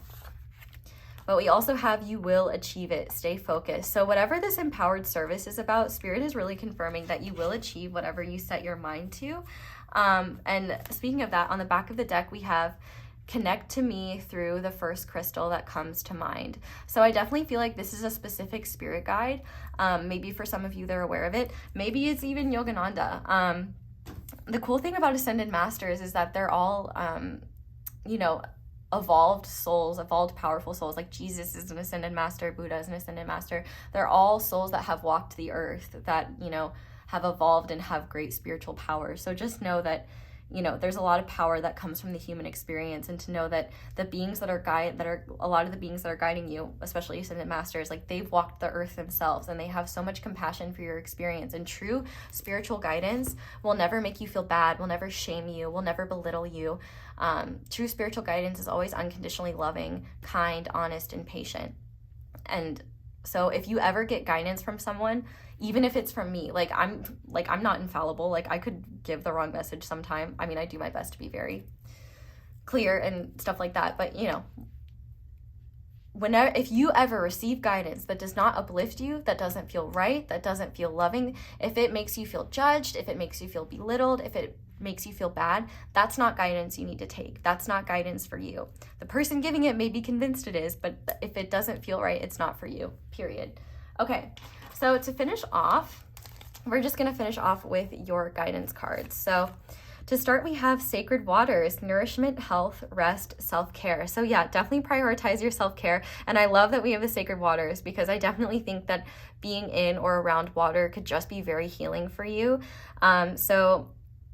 Then maybe this is even your excuse to go on a little trip to get near a body of water you care about. I just heard Lake Louise. I don't know if that's a lake. Maybe the name Louise. Maybe you know a Louise who lives near a lake or a body of water. But I don't know if that is a lake or not. But if it is, for some of you, that could be confirmation to go there. I don't know. Let's see what else. We have Sisterhood of the Rose, Beauty and Devotion, Priestess, Mystic, Teacher. So I definitely think Spirit is really just encouraging you to continue following what feels right to you and to trust your own path. I also feel like if you've been trying to manifest more friends that are on a spiritual path or more aligned with you, I think through following your own path, you're going to meet them. But I also think that one of the things you need to let go of is this idea that you know, beings like ascended masters, angels, or even, you know, spiritual leaders that you look up to are any better than you. They're not better than you. We're all on the same playing field. And I feel like if you are belittling yourself by saying like, oh yeah, they're great, like they're amazing, but I'm just little old me, I'm just a human, I can't do much, you need to cut that shit out, because it not only is it not true, but you're undervaluing your own perspective, you're undervaluing your own experience, and you don't know where your soul's been. You don't know what you've done in previous lifetimes. You are a bad bitch now, and you will be a bad bitch forever, all right? Bad bitch is gender neutral, by the way.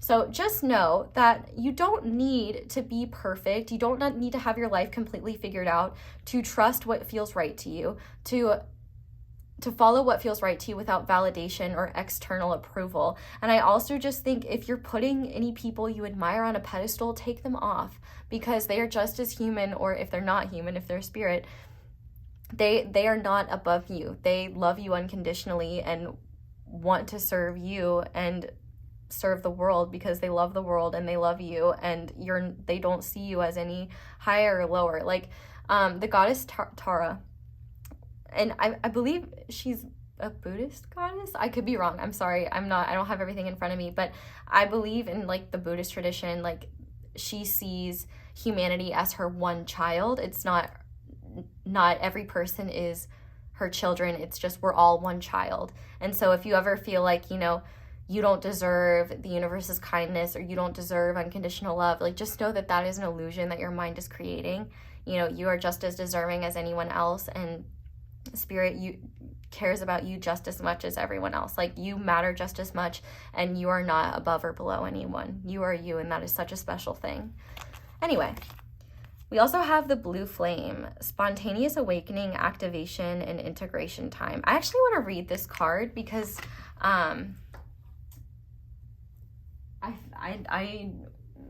where is the Starseed Oracle? Okay. Because I feel like there's a message in there for you, and I don't think I'll channel it naturally, so let's find it. But speaking of all the blue here, I mean, that definitely kind of confirms, like, I definitely think blue will be a powerful color. This is a card of awakening and energetic upgrades. Perhaps you're going through a period of spontaneous awakening, receiving visions, or having experiences that are out of the ordinary. In the West, little is known about the process of spontaneous awakening, and it can feel very scary when we're going through it alone. Elsewhere, they can be seen as auspicious experiences, with those going through them being treated with tender care. The blue beings are thought to be activating beings with great potential for healing and upgrading our cellular structures. They appear in moments of extreme awakening, activating a physical kundalini awakening and deep cellular and DNA healing. Most people glamorize the awakening process. However, in reality, it's much messier and more difficult than most of us believe. We must first let go of what we think we know for sure, and how we make sense of the world. This isn't easy. The awakening process, even when it's spontaneous, takes considerable amount of time to integrate. An awakening without integration can leave us feeling very ungrounded. If you're in the midst of an awakening process, which the process never ends, which is so true, treat this time as deeply sacred and give yourself ample space to ground and integrate the extreme changes you're going through. Beautiful. Okay, let's keep going. We also have, surrender to rest and sleep. To prevent burnout, slow down. Honor your need for quiet time and peaceful sleep to rejuvenate your body, mind, and spirit. And finally, we have tears of joy and sadness. So I actually saw something today that said crying is like an orgasm for the soul. So you might find yourself like randomly crying and you don't know why. Just know that there's nothing wrong. You may just be expelling excess energy that's been pent up for a long time. But I also think this period of time could be somewhat bittersweet, because it's like you may have to be letting go of things that have had a lot of meaning, but they've served their time. You know, you might be realizing things that are so empowering, but you might be grieving for the version of yourself that didn't know those things. Like, you know, for example, if you were taken advantage of, or if you were hurt or abused, you know, you may have really taken on beliefs about your worthiness or your value as a person, and you might be grieving for yourself, and that's okay. You know, it's really hard to think that anyone could do things like that to us, and that, you know, it's just really awful. And it's okay to grieve the version of you that didn't know any better. It's okay to grieve the version of you that, you know, thought that, or to grieve for yourself that you didn't know what you didn't know. You didn't know that you deserve better. You didn't know that things could be better. You didn't know that you had access to certain things. Like, it's okay to grieve. It's okay to be frustrated.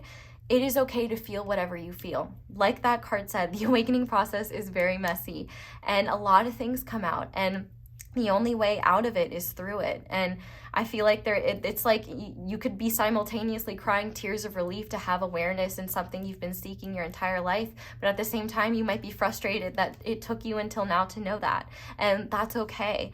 You are allowed to feel all types of ways. You don't need to settle on one feeling or one truth. And as you move through these emotions, I feel like it's going to be very healing for you, where you're just able to release things. And it might be hard for you to speak certain truths, but I think once you do, you'll realize that it feels so, so good to do so. And I think it will really help you realize the power in being honest. You know, truth is rooted in love. And so, you know, if someone's really speaking the truth, it has love beneath it. So pile 2, that is where I'm going to leave your reading. Thank you guys so, so, so much for watching, and thank you so much for letting my ads play in the background while you do something else. That is one of the simplest and easiest ways to support me and show appreciation for what I do. But if you would like to do that in other ways, you can like this video, like I said, and comment down below. Let me know how it resonates, and you can subscribe if you haven't already, and click that little notification bell to be notified whenever I upload a new reading. Shout out to my notification squad. If you want me to see your comment, I usually see comments when I first upload.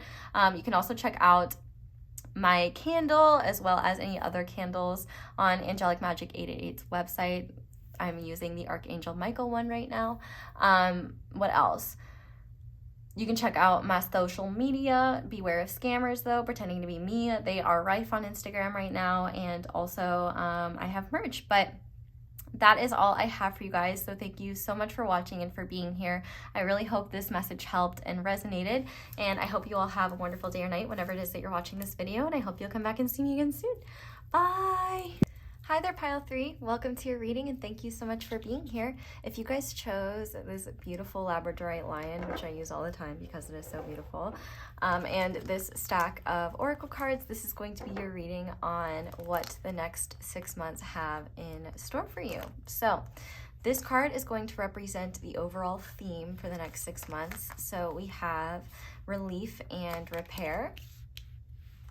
This card is going to represent what you are focusing on in the physical world.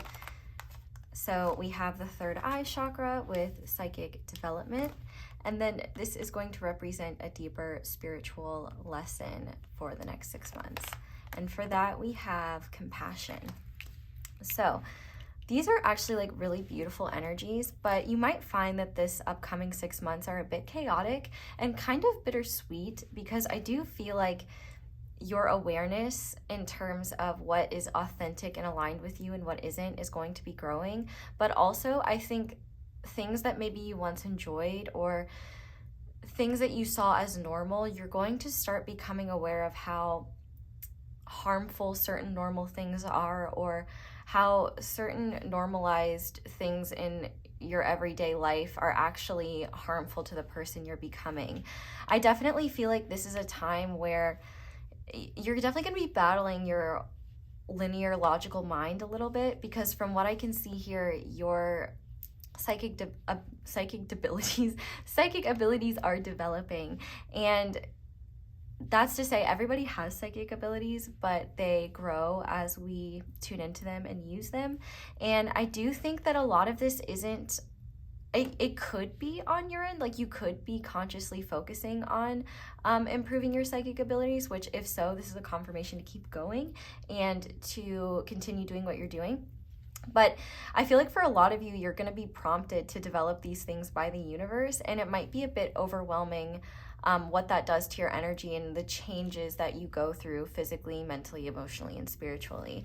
So I can definitely see that these next 6 months, you may need to allot more time for rest than you typically would.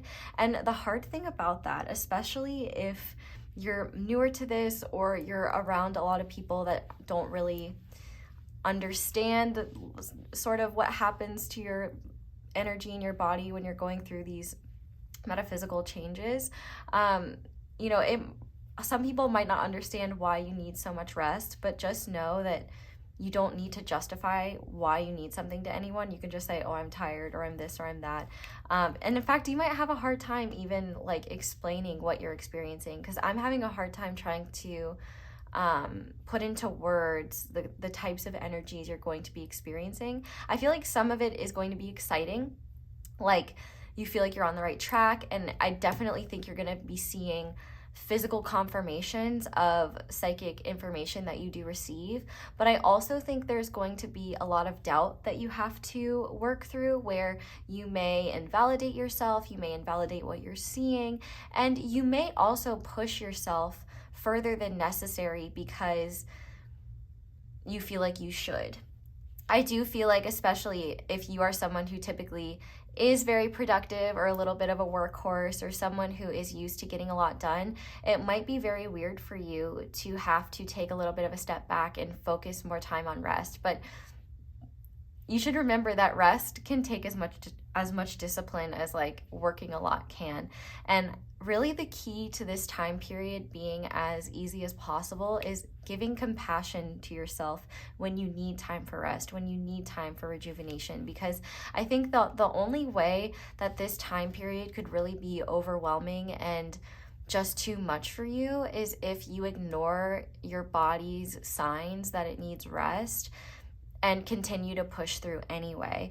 I definitely think sleep is going to be incredibly important, and prioritizing your sleep is going to be something that I think the universe really wants you to focus on, because sleep is one of the most healing things we can do. You know, our body repairs itself, you know, on its own while we're sleeping, and your body is going to need time to acclimate to the new energies that you're opening up to, because I do think that you are going to be receiving an influx of psychic downloads that are rooted in love. And I'm really guessing, and I'm not just talking about like I'm not saying like it's rooted in romantic love. I'm just saying it's rooted in the truth of love and unconditional love, and how much the universe loves you, and how much the universe wants you to follow the path that is most aligned with you. I think you're just going to be becoming aware of a lot of, one, you're definitely going to be seeing the difference between egoic intentions and love-based intentions. I also think you're going to be seeing through people, in the sense that maybe people in the past you didn't ever really notice that there was like a difference in what they said versus what their energy versus what you picked up on with their energy. It's important to remember that energy never lies, but people can. So I do feel like you might be recognizing where people are dishonest, and you might want to invalidate yourself and be like, I don't know, I don't have any evidence. But I do think that you're just being encouraged to honor whatever information you're getting. You don't necessarily have to take action on it, but at the very least to take it as a note and honor it as something that you're being given. I think honestly one of the hardest things for you right now is, especially within the psychic development card, you may be feeling a little bit alone through this process, at least in terms of human support and connection. I mean, you're definitely going to be getting, I want to say oodles and oodles of support from the divine. I don't typically say the word oodles, so I don't know if that is a phrase of somebody's guides or something like that, but I do feel like you might have a hard time explaining to other people what's going on, and I do think you're almost being encouraged to be selective with who you tell what you're dealing with, just because if you tell certain people that, you know, as well-meaning and as well-intentioned as they may be, if they don't understand, they might cause you to invalidate yourself more, or invalidate what you're feeling even more, and get you in that mindset of oh, I should be doing this, I should be pushing through. And that's not the energy you want to be in these next 6 months. In fact, I think this will be a really healing time for you, especially if you're holding grudges against certain people. Now, I'm not saying within this 6 months you won't have a grudge towards someone or anything like that, but I do think that you will start to see their humanity, and there will be a part of you that might be frustrated and like letting go of your own anger towards this person for whatever they did, or letting go of any resentment that you hold towards certain people, even if it's like way far back in your past. But I think through compassion, you're going to be understanding I don't need to hold on to this. You know, they are human. You know, I don't have to poison myself by focusing on the things that they've done to me. Like, I feel like you're just going to be seeing how human they are as well, and that a lot of the things that people do to us are not necessarily personal attacks, but rather just reflections of where they're at in life and, you know, the person that they are on the inside. I feel like you're going to be recognizing, like, even if you don't want to mess with them, or you don't want to communicate with them or have closure or anything like that, I feel like you just might be coming to the conclusion that you can forgive yourself for whatever you did to cope with however that happened, and also recognize that you don't need to hold on to resentment. And when you do find yourself feeling that towards that person, or you have memories coming back, I feel like you'll, rather than getting worked up about it, you'll treat yourself with compassion and kind of work through it in a more enlightened way. That is, rather than ruminating over the story and getting upset again or anything like that, you're just recognizing, like, you know, that period of time doesn't define me. Their actions weren't okay. I refuse to allow anything like that in my future. But I just feel like you kind of going through this process of healing where you're coming to your own versions of closure that are rooted in peace for yourself, not necessarily in making peace with the people that caused this lack of peace in the first place, if that makes sense. I also think as well, just one of the hardest things for you is going to be not pushing yourself. And I'm talking to my Capricorn placement specifically. You guys, like, I need you to chill on the workaholism these next 6 months. Like, with peace and love, rest will make you more productive than pushing through, because the danger of this energy is that if you ignore and neglect your own needs and what your body is telling you, you could run the risk of being really burnt out, and all this progress that you're making spiritually and psychically could kind of be put on hold because your body needs time to repair. And it's like you have to come back down to earth. And I'm not saying you're off earth. Like, the goal of stuff like this is to be firmly rooted in the present on earth, whilst bridging a more divine perspective and a more enlightened perspective. And I think that's what you're doing right now. But I think a lot of what's going to be happening here is there's going to be this kind of challenging mix of old wounds coming up to be either healed or just to begin the process of healing, where you're readdressing how you see those incidents, readdressing how you see yourself and how those incidents have caused you to look at yourself. And I also think one of the most challenging things is it might be very easy for you to have compassion towards other people, but having it towards yourself and not invalidating what your body is telling you and what you're needing in any given time, I think that's going to be the challenge. But you can do it. And I think more than anything, when you're really struggling to know what you need, that would be the time I would say, well, first of all, you can always pray for guidance or ask for your unconditionally loving higher guidance to give you messages or signs as to what could be most beneficial for you. But I feel like if you're trying to go into these next 6 months with, okay, how do I do this? Then you're doing it wrong. You're not meant to go through this process from the head. You're meant to go through it from the heart. And in order to be in your heart, you have to feel into it. And so I think that this is going to be a beautiful opportunity for you to kind of slow down and recognize where your own monkey mind and kind of your you'll be recognizing how the inner machinations of your mind maybe create feelings of distress within you that are unnecessary. And, you know, your brain thinks they're necessary because it's, you know, just, it's trying to keep you safe.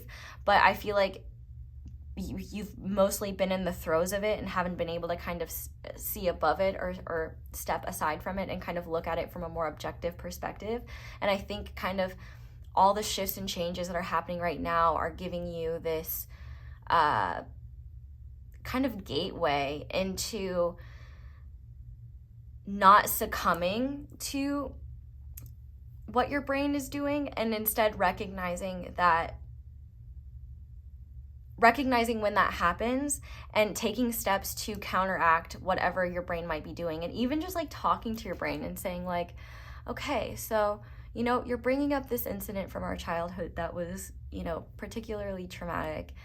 you know, we're not in that situation right now, but I understand why you would be bringing that up. That was a very challenging time for us. But what I usually tell my brain when stuff like that happens is I repeat affirmations like I'm safe, you know, I'm loved, you know, little stuff like that. But usually I find that those thoughts come up when I'm trying to go to bed.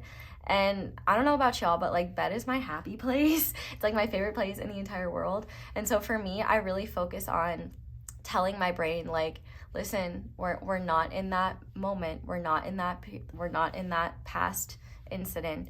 We're here. We're in our cozy bed.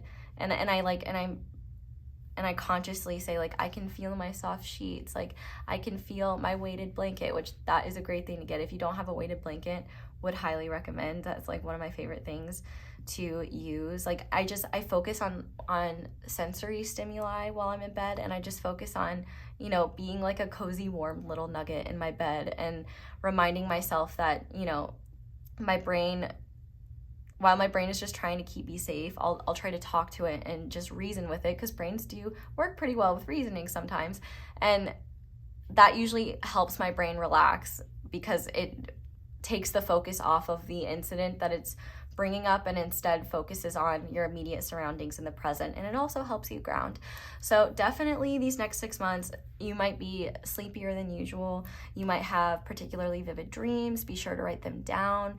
And also you just may find that you're seeing signs and synchronicities everywhere. And you might want to write it off as confirmation bias, which, like, confirmation bias is just a psychological explanation for synchronicity. So, I mean, it can be confirmation bias, but ultimately a sign is only a sign if you feel like it's a sign. And signs they don't necessarily have deep meanings. They could just be signs that you're connected, that you're on the right path, that the universe is listening to you, and that you're listening to the universe. It doesn't really have to be that deep. But I definitely think one of the biggest things when it comes to this psychic development is your brain will be the biggest cock block, 100%. Because it will want to look for logical reasons. It will want to invalidate what you're getting. And it's not really necessary. In fact, when you experience any sort of psychic phenomena, whatever you intuitively feel it means or it's about, like, the first thing is usually the right thing. You know, you might then think about it later and be like, well, it could have meant this or it could have meant that, but more often than not, whatever you felt intuitively or immediately when the phenomena happened is exactly what that phenomena was trying to tell you. So yeah, if that sounds like something that you'll probably be going through in the next 6 months, welcome, you found your reading. Also, Labradorite might be a great stone to get your hands on. I have another piece right here. Like, I love Labradorite because it just comes in so many colors. I don't know if you can see, but this one's like more blue, and not blue, that's blue. Fun fact, I for some reason have this disease where, like, I know exactly what a color is and I'll just say a different color. Like, I know that's blue and I'll be like, yeah, this green rock. I'll just be like, what's wrong with me? I know that's blue. But anyway, this one's like more purpley and orange. So there's lots of different colors of Labradorite. And I don't know, it's just a fun stone. So if you feel called to get some, do so. I'll just give these a couple good shuffles. And I would say, if you know anyone who is kind of into psychic development or psychic abilities, feel free to reach out to them and talk to them, because I definitely feel like they would be willing to help you or give you guidance or just be a listening ear. But if you don't have anyone that you know of specifically, like, feel free to, like, look into certain groups on the internet. I mean, obviously trust your intuition. If something seems fishy, use things with caution, but you might find that you can get support in surprising places, is a message that I'm getting. That was not a good shuffle. We need to finish on a good shuffle or I'm going to be upset. Okay. So I want to start by looking at what is leaving your life in the next 6 months. So Spirit, what is leaving pile 3's life in the next 6 months, please? Oh my gosh, this is so weird. Okay. 7 of Wands, I actively hold true to my values. So if you felt drawn to any of the other earlier piles, there might be messages there for you, because this card also came out in another pile.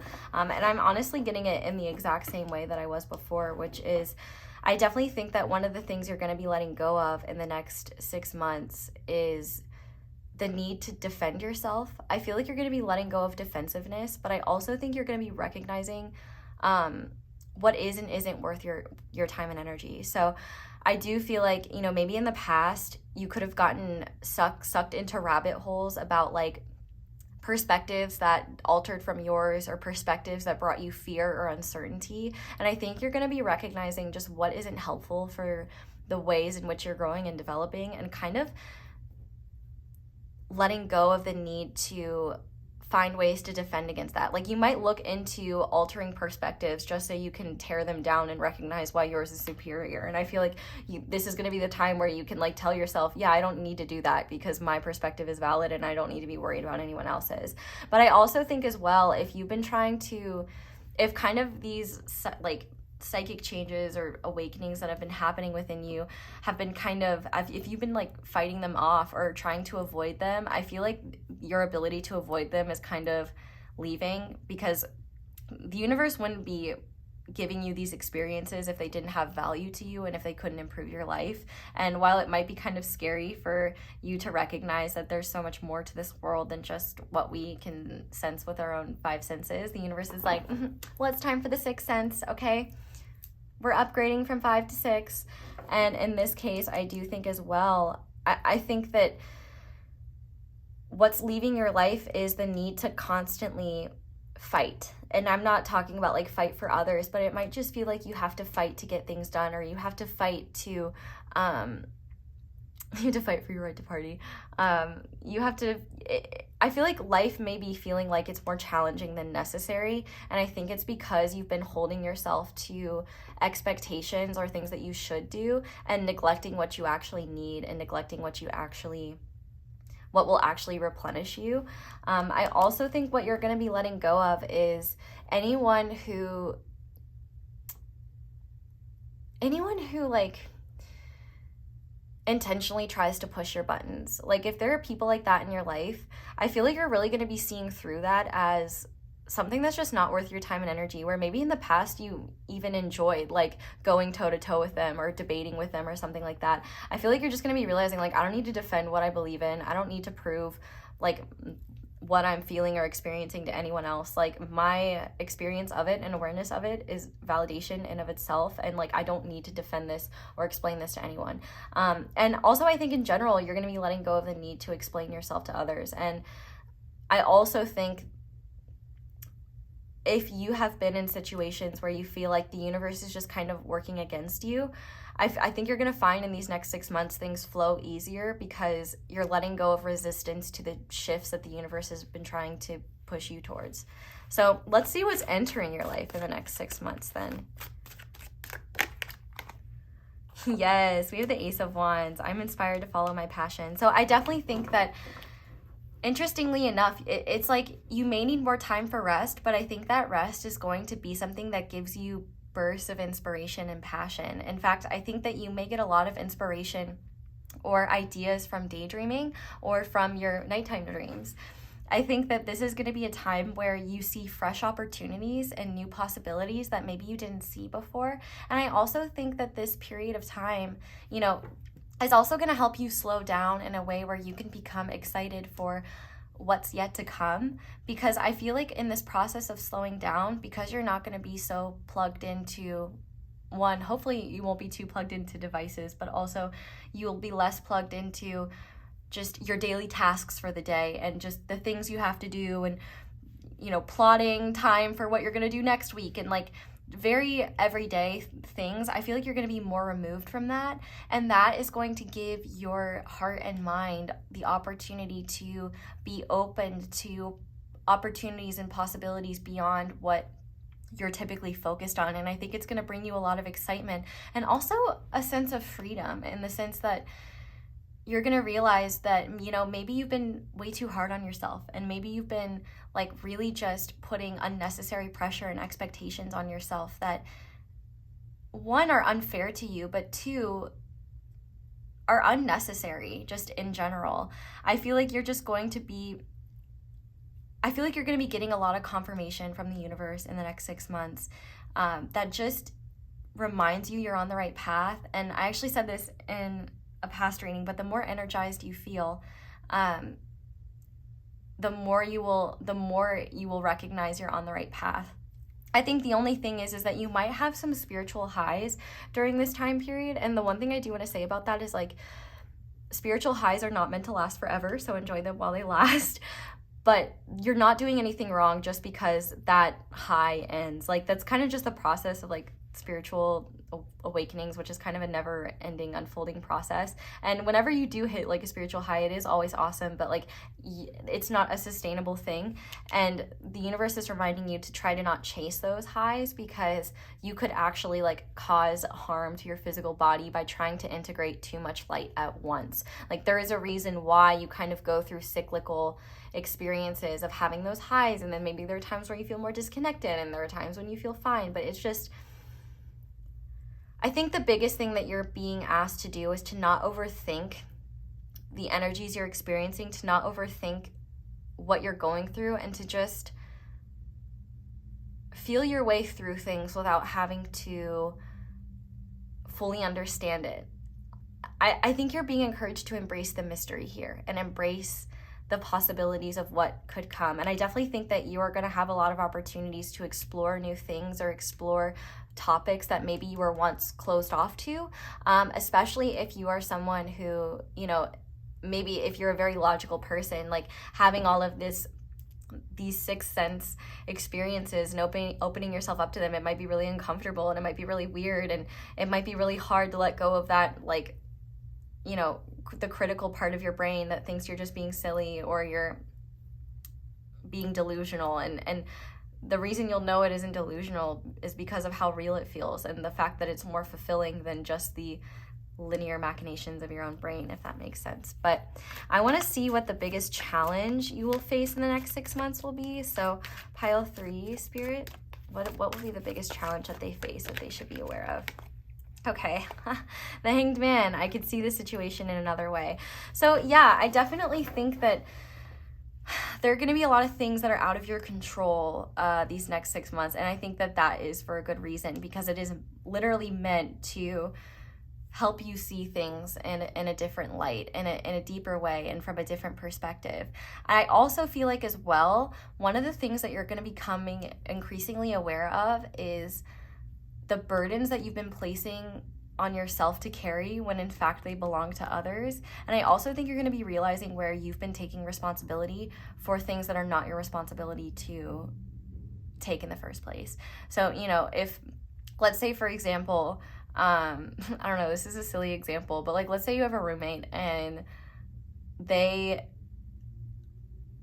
expect you to wake them up when it's time for them to wake up for the day. And let's say maybe one day you got a head start, or let's say one day you needed extra rest, you slept in. And so your roommate doesn't get their usual wake up call from you.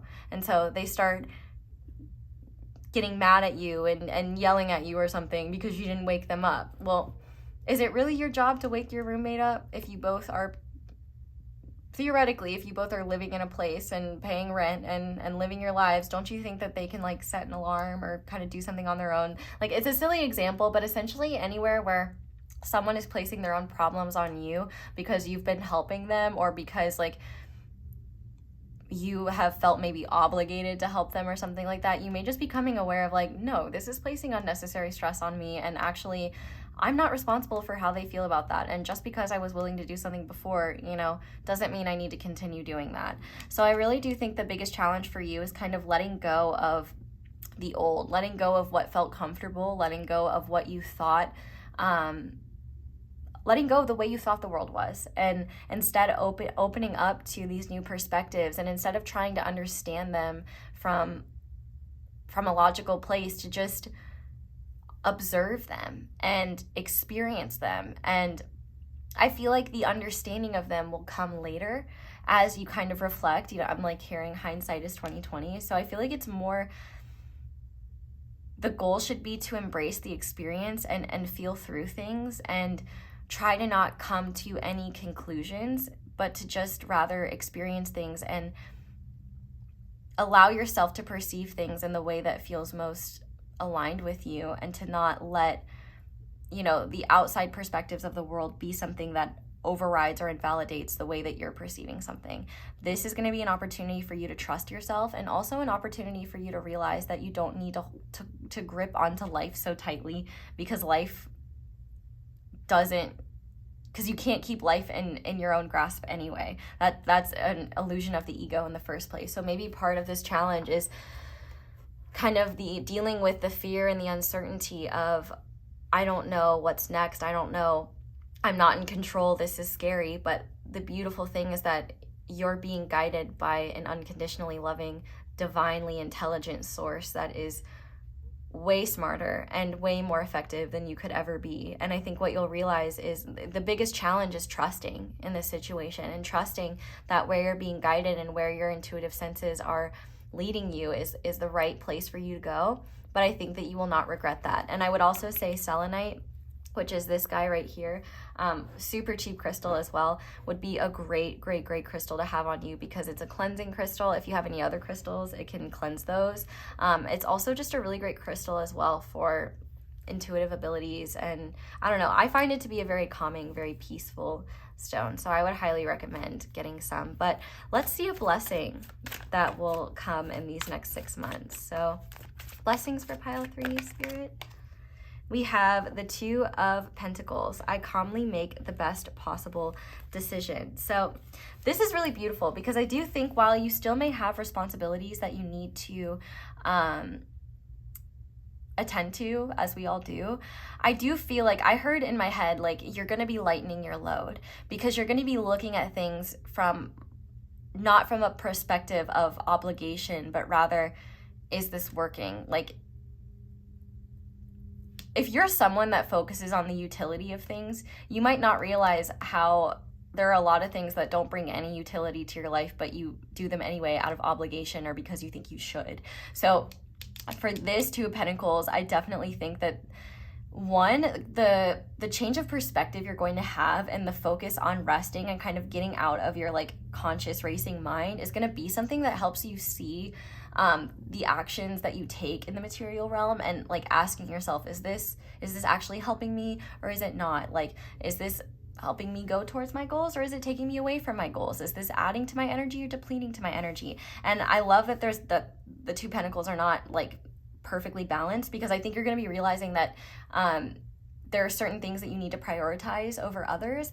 And I think that you may recognize where you've been prioritizing more ineffective things, or things completely irrelevant to you, that are creating more frustration and setbacks in your own life. And the beautiful thing is you're going to be just seeing now, like, okay, you know, I don't have to hold on to these things I think I should do just because other people want me to do them, or just because I think that is what will make me a good person. I feel like you're going to realize what decisions are best for you. And I also think you're going to realize you can trust yourself to make those decisions. I also think you're going to be letting go of any guilt around making decisions that are best for you, because when you're looking at it from a calm place, you'll realize that you can truly give more to yourself and others when your cup is full, when you are replenished. You know, if you're constantly drained, you're not going to be able to give to yourself or anyone. Like, you are at your best when you are doing your best. So I definitely think the blessing is a restructuring of your life, and a little bit of a slowing down, and less of a kind of crazy rat race energy, and more of a, let's focus on the priorities. And it's like balancing focusing on your priorities with all of the mental, physical, and emotional changes and spiritual changes that you're going through. So I definitely feel like this is a time to be compassionate with yourself, and to be compassionate, you know, with, you know, past decisions that you've made, where you might have to, like, you know, disappoint some people and say, hey, I know I used to be willing to do this, but I can't do this anymore, or this isn't working for me. And to recognize that, you know,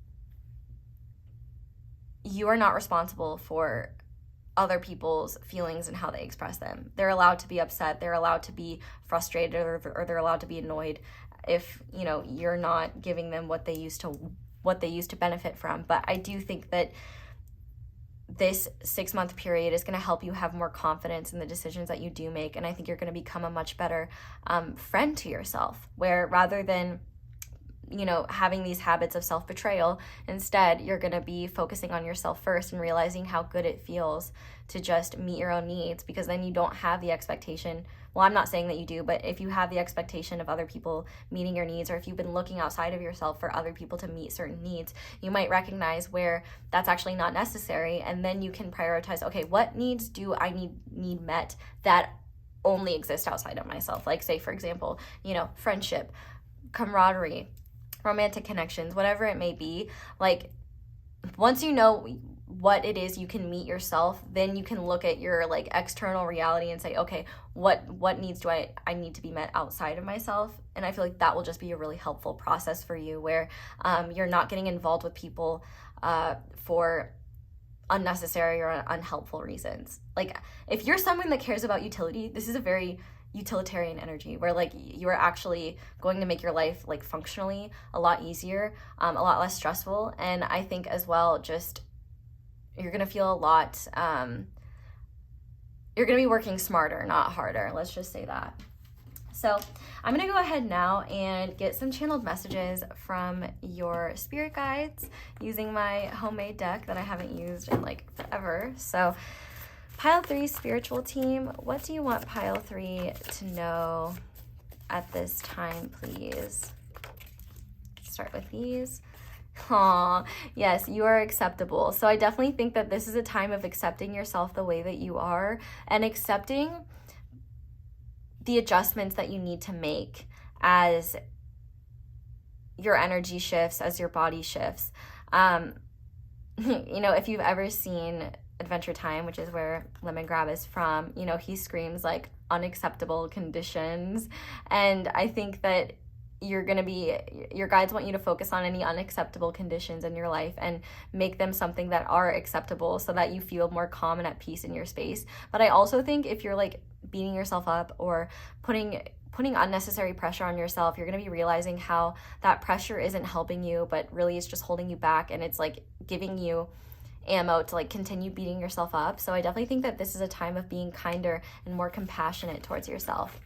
But we also have light workers. So I definitely think that the shifts and the changes that you're going to be going through these next 6 months are going to help you recognize where you can work your light, so to speak. And, you know, being a light worker is not like it's not an occupation you have to apply for. It's just a conscious decision to, you know, bring light to whatever it is that you do, to be a kind person, to lift people up, to bring more lightness to other people's lives and your own life. And I also think that, you know, whatever it is that you do in your life, whether you're a parent, whether you are, you have a career, whether you're a student, whether you're all three of those or something like that, I feel like you're gonna be realizing that if you're someone who really loves giving to others, you're gonna realize how much easier it is to do that and how much less stress that causes you when you start by giving to yourself. And I also think that if you have had certain goals that were more aligned with egoic intentions, like, oh, I want to get a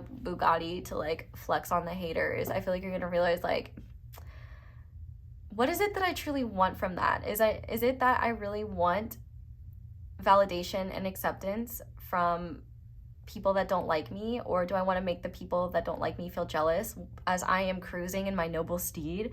Like, I feel like you're going to be looking at the intentions underneath that and recognizing, like, do I really want a Bugatti, or do I just want other people to admire me? Like, I feel like you're going to be looking at the underlying intentions of your goals and realigning them in ways that are more fitting to your heart and more fitting to the path that you're on. And I think you're going to realize how fulfilling it is to recenter those goals, because you're going to realize, like, oh, thank God I didn't put all my effort and energy and burn myself out into these goals that were only going to lead me to more disappointment anyway. I mean, you could still get a Bugatti. I'm not saying that you can't, but, you know, maybe instead of flexing your Bugatti on the haters, you know, you use it to go on a fun drive with your friend and you guys just like enjoy that. I don't know.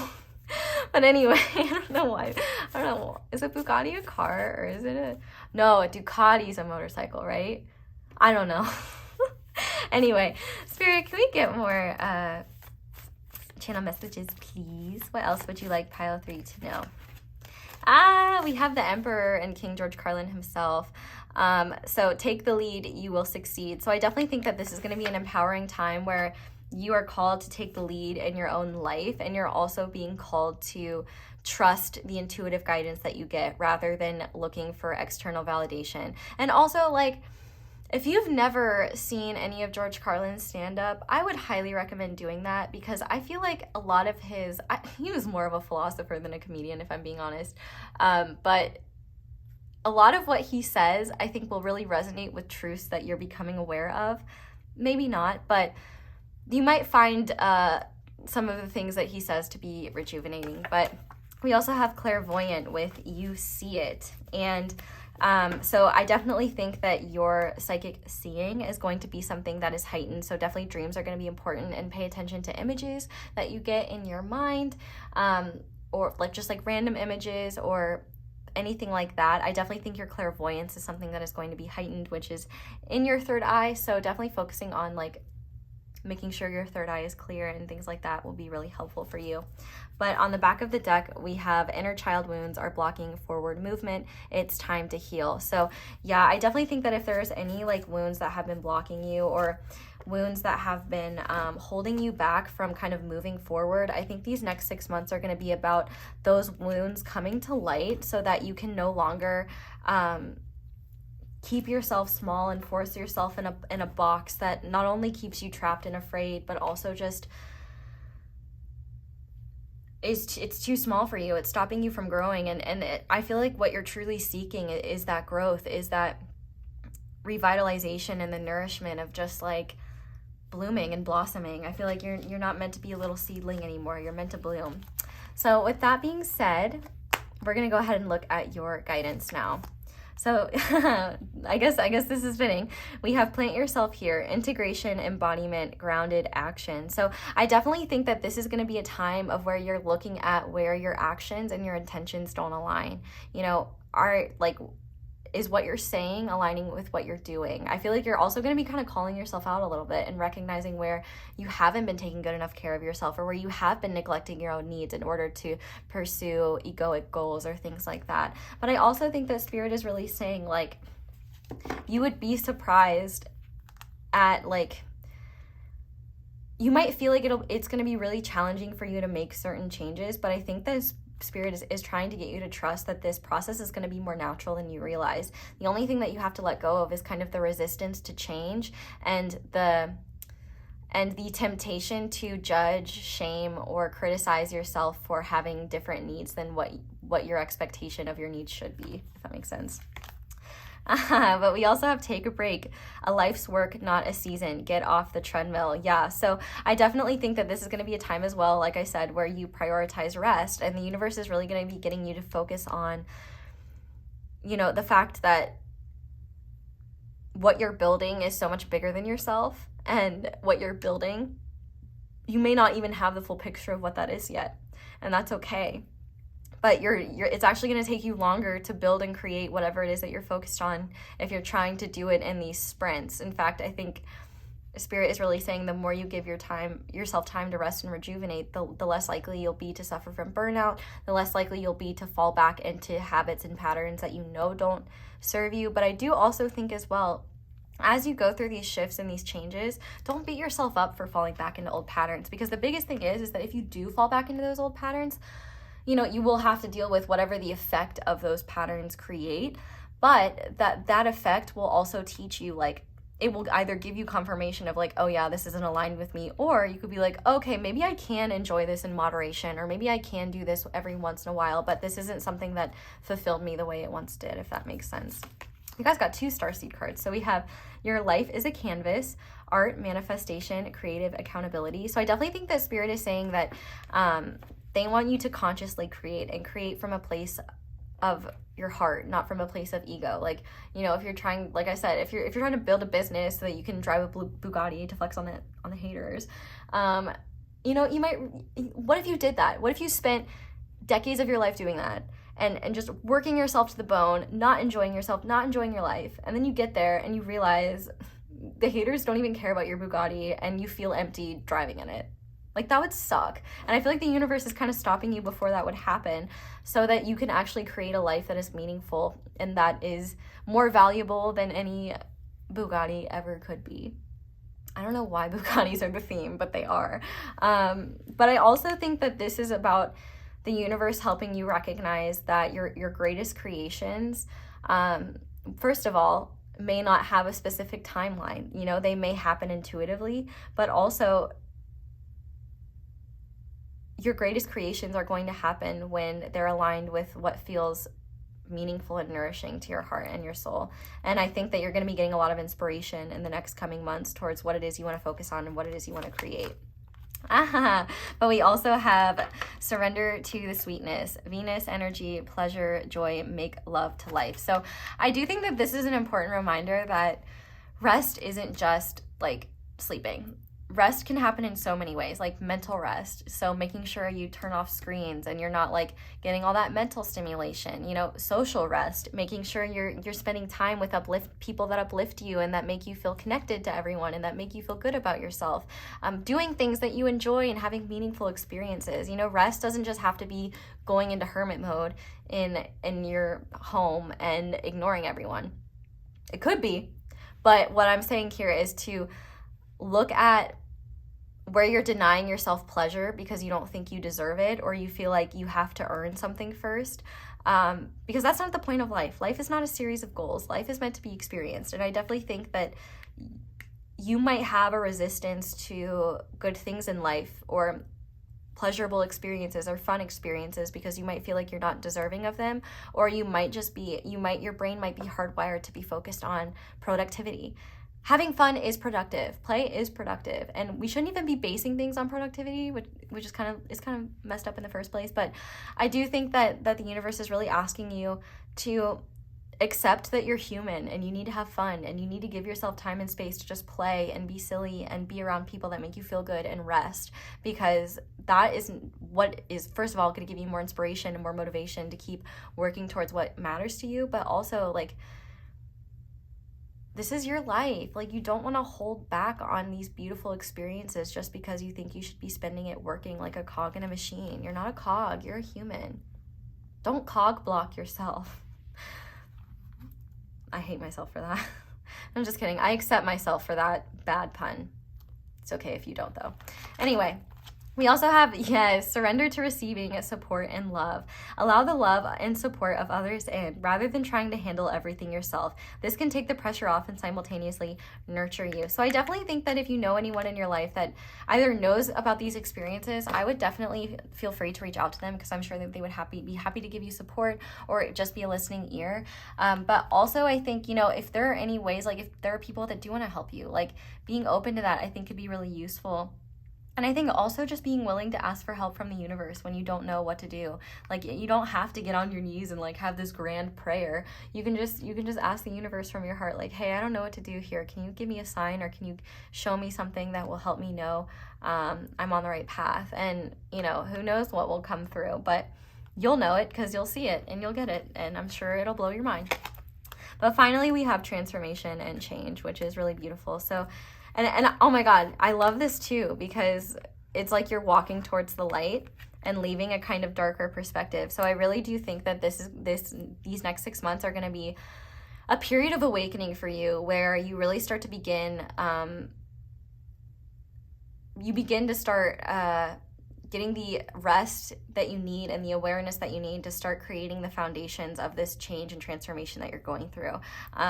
I feel like a lot of this transformation will be intuitive, so I don't think that that's another reason why you really just need to focus on not beating yourself up, because a lot of this is going to be intuitive and it's just going to unfold naturally.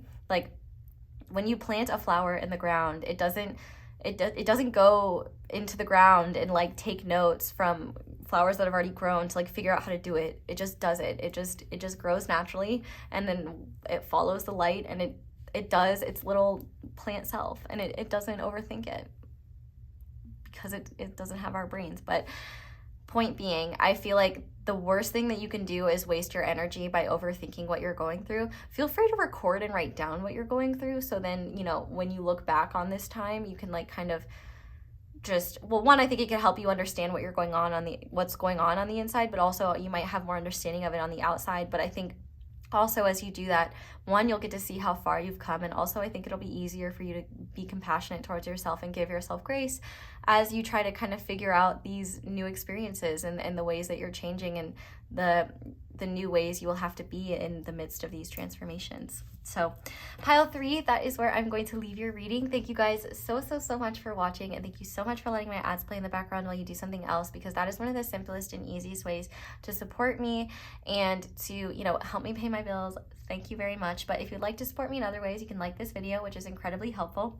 You can comment down below and let me know how it resonates if you are enjoying it, and you could subscribe if you haven't already and click that little bell notification. Shout out to my notification squad if you want me to see your comment. I usually see comments when I first upload. You can also check out my candles. I was gonna say this one's almost done, but any of the candles on Angelic Magic 888's website, including my line or any of the other ones, you can use a discount code. These are my favorite candles, so you can support me that way. And another wonderful small business. You can also check out my merch as well as my social media, though do be aware of scammers. But that's all I have for you guys. I hope you all have a wonderful day or night whenever it is that you're watching this video, and I hope you'll come back and see me again soon. Bye! Hi there, pile 4. Welcome to your reading, and thank you so much for being here. If you guys chose the Ametrine Rose and this stack of Oracle cards, this is going to be your reading on the next 6 months and what they have in store for you. So this card is going to represent the overall theme. So for you guys, we have Angel Baltial and Rose Quartz with heart healing. So the main theme is heart healing. And then this card is going to represent what you're going to be focusing on in the material realm. So for that, we have the heart chakra with inner child. And this card is going to represent a spiritual lesson that you are going to be learning in the next 6 months. Okay, so for that we have mirrored souls. So I'm just going to start off right now by saying that this is going to be kind of a specific message. So if you don't resonate with like having a spiritual connection with someone, you don't have to resonate with that for this message to still be yours. But there is going to be themes of that. If you're like, even if you have one and you're like, I don't even want to hear about that right now, this message may still be important for you, but feel free to check out any of the other readings because they were bangers and had nothing to do with this. So if you feel drawn to them, feel free to check that out. But I'm actually going to start by reading this Mirrored Souls card. Actually, no, I'm not. I am going to read it, but I'm going to start by talking about the main theme here, which is heart healing. For everyone that picked this pile, heart healing is going to be a massive part of this next 6 months. And that might be something that makes you want to groan, or that might be something that makes you feel like frustrated if you feel like you've been doing a lot of healing in your heart space, but man, we can always do more. But I think specifically, this is going to be a really empowering time where you feel into things more deeply than you have in a really, really long time. In fact, I think that will be one way you kind of heal your connection with your inner child, is you're going to be experiencing deeper feelings the more you open to your heart again. Obviously, like, we could open our heart and close it again and open it and close it. And I really think that you're on a positive trajectory where you are reaching a point where you feel like you can be, at least through these next 6 months, by the end of it, the goal is that you will feel like you can keep your heart open to life and not feel like you have to shut down or be closed off. Because I feel like part of what you are going to be healing is this recognition that, you know, part of life is highs and lows. There are joys and sorrows. Like, you don't get one without the other. And if you're only living life from a place of apathy and non-attachment, like, you're not fully living, you're not fully experiencing life. Like, man, I remember my apathetic days. I do not want to go back there. And like, man, sometimes it is hard to feel things, but the beautiful side of it is that you get to feel positive things more deeply as well. And I think one of the things that is really beautiful is that within the next 6 months, I think that you're really going to, if you look back on your past self and cringe, I think that is one thing you're going to be healing, where you're just going, instead of like looking back and being embarrassed of your past self, I feel like you're going to hold more compassion for your past self and just recognize that they got you to where you are now, and that they deserve compassion, and like they deserve love. Like they've always deserved love, even though you and we have all had experiences that have taught us to shut our heart down, that have taught us not to love, that have taught us it's dangerous or it isn't safe. And I really feel like this is going to be an empowering cycle of life for you, where you really surrender to your heart's truths rather than trying to suppress your emotions or push life and the feelings that come with being engaged with life away. So I'm going to read this Mirrored Souls card now because this is pretty important. Okay. There is an undeniable spiritual connection here with this other soul. This will help you see all facets of yourself. The person in question is indeed a mirrored soul, reflecting back to hidden aspects of yourself. So I do want to say, for some of you, you could be meeting this person within the next 6 months. Like if you don't consciously know of a person like that you have a connection to, then I would say that it's likely you're either going to meet this person in the next 6 months, or the healing that you're doing within the next 6 months is preparing you to meet this person. But if you know what I'm talking about already, and you have someone in your mind, you know exactly what I'm talking about, then I would definitely say that a lot of the lessons that you're going to be learning apply to this. So this person in question is indeed a mirrored soul, reflecting back to you hidden aspects of yourself. Both beautiful and challenging, the connection of mirrored souls is one of the hardest yet most fulfilling relationships you will ever experience. Serving as cosmic mirrors, each soul reflects aspects of the other that may need healing and balancing. Although this process can be confrontational and challenging, it is also rewarding as it accelerates the growth in both souls.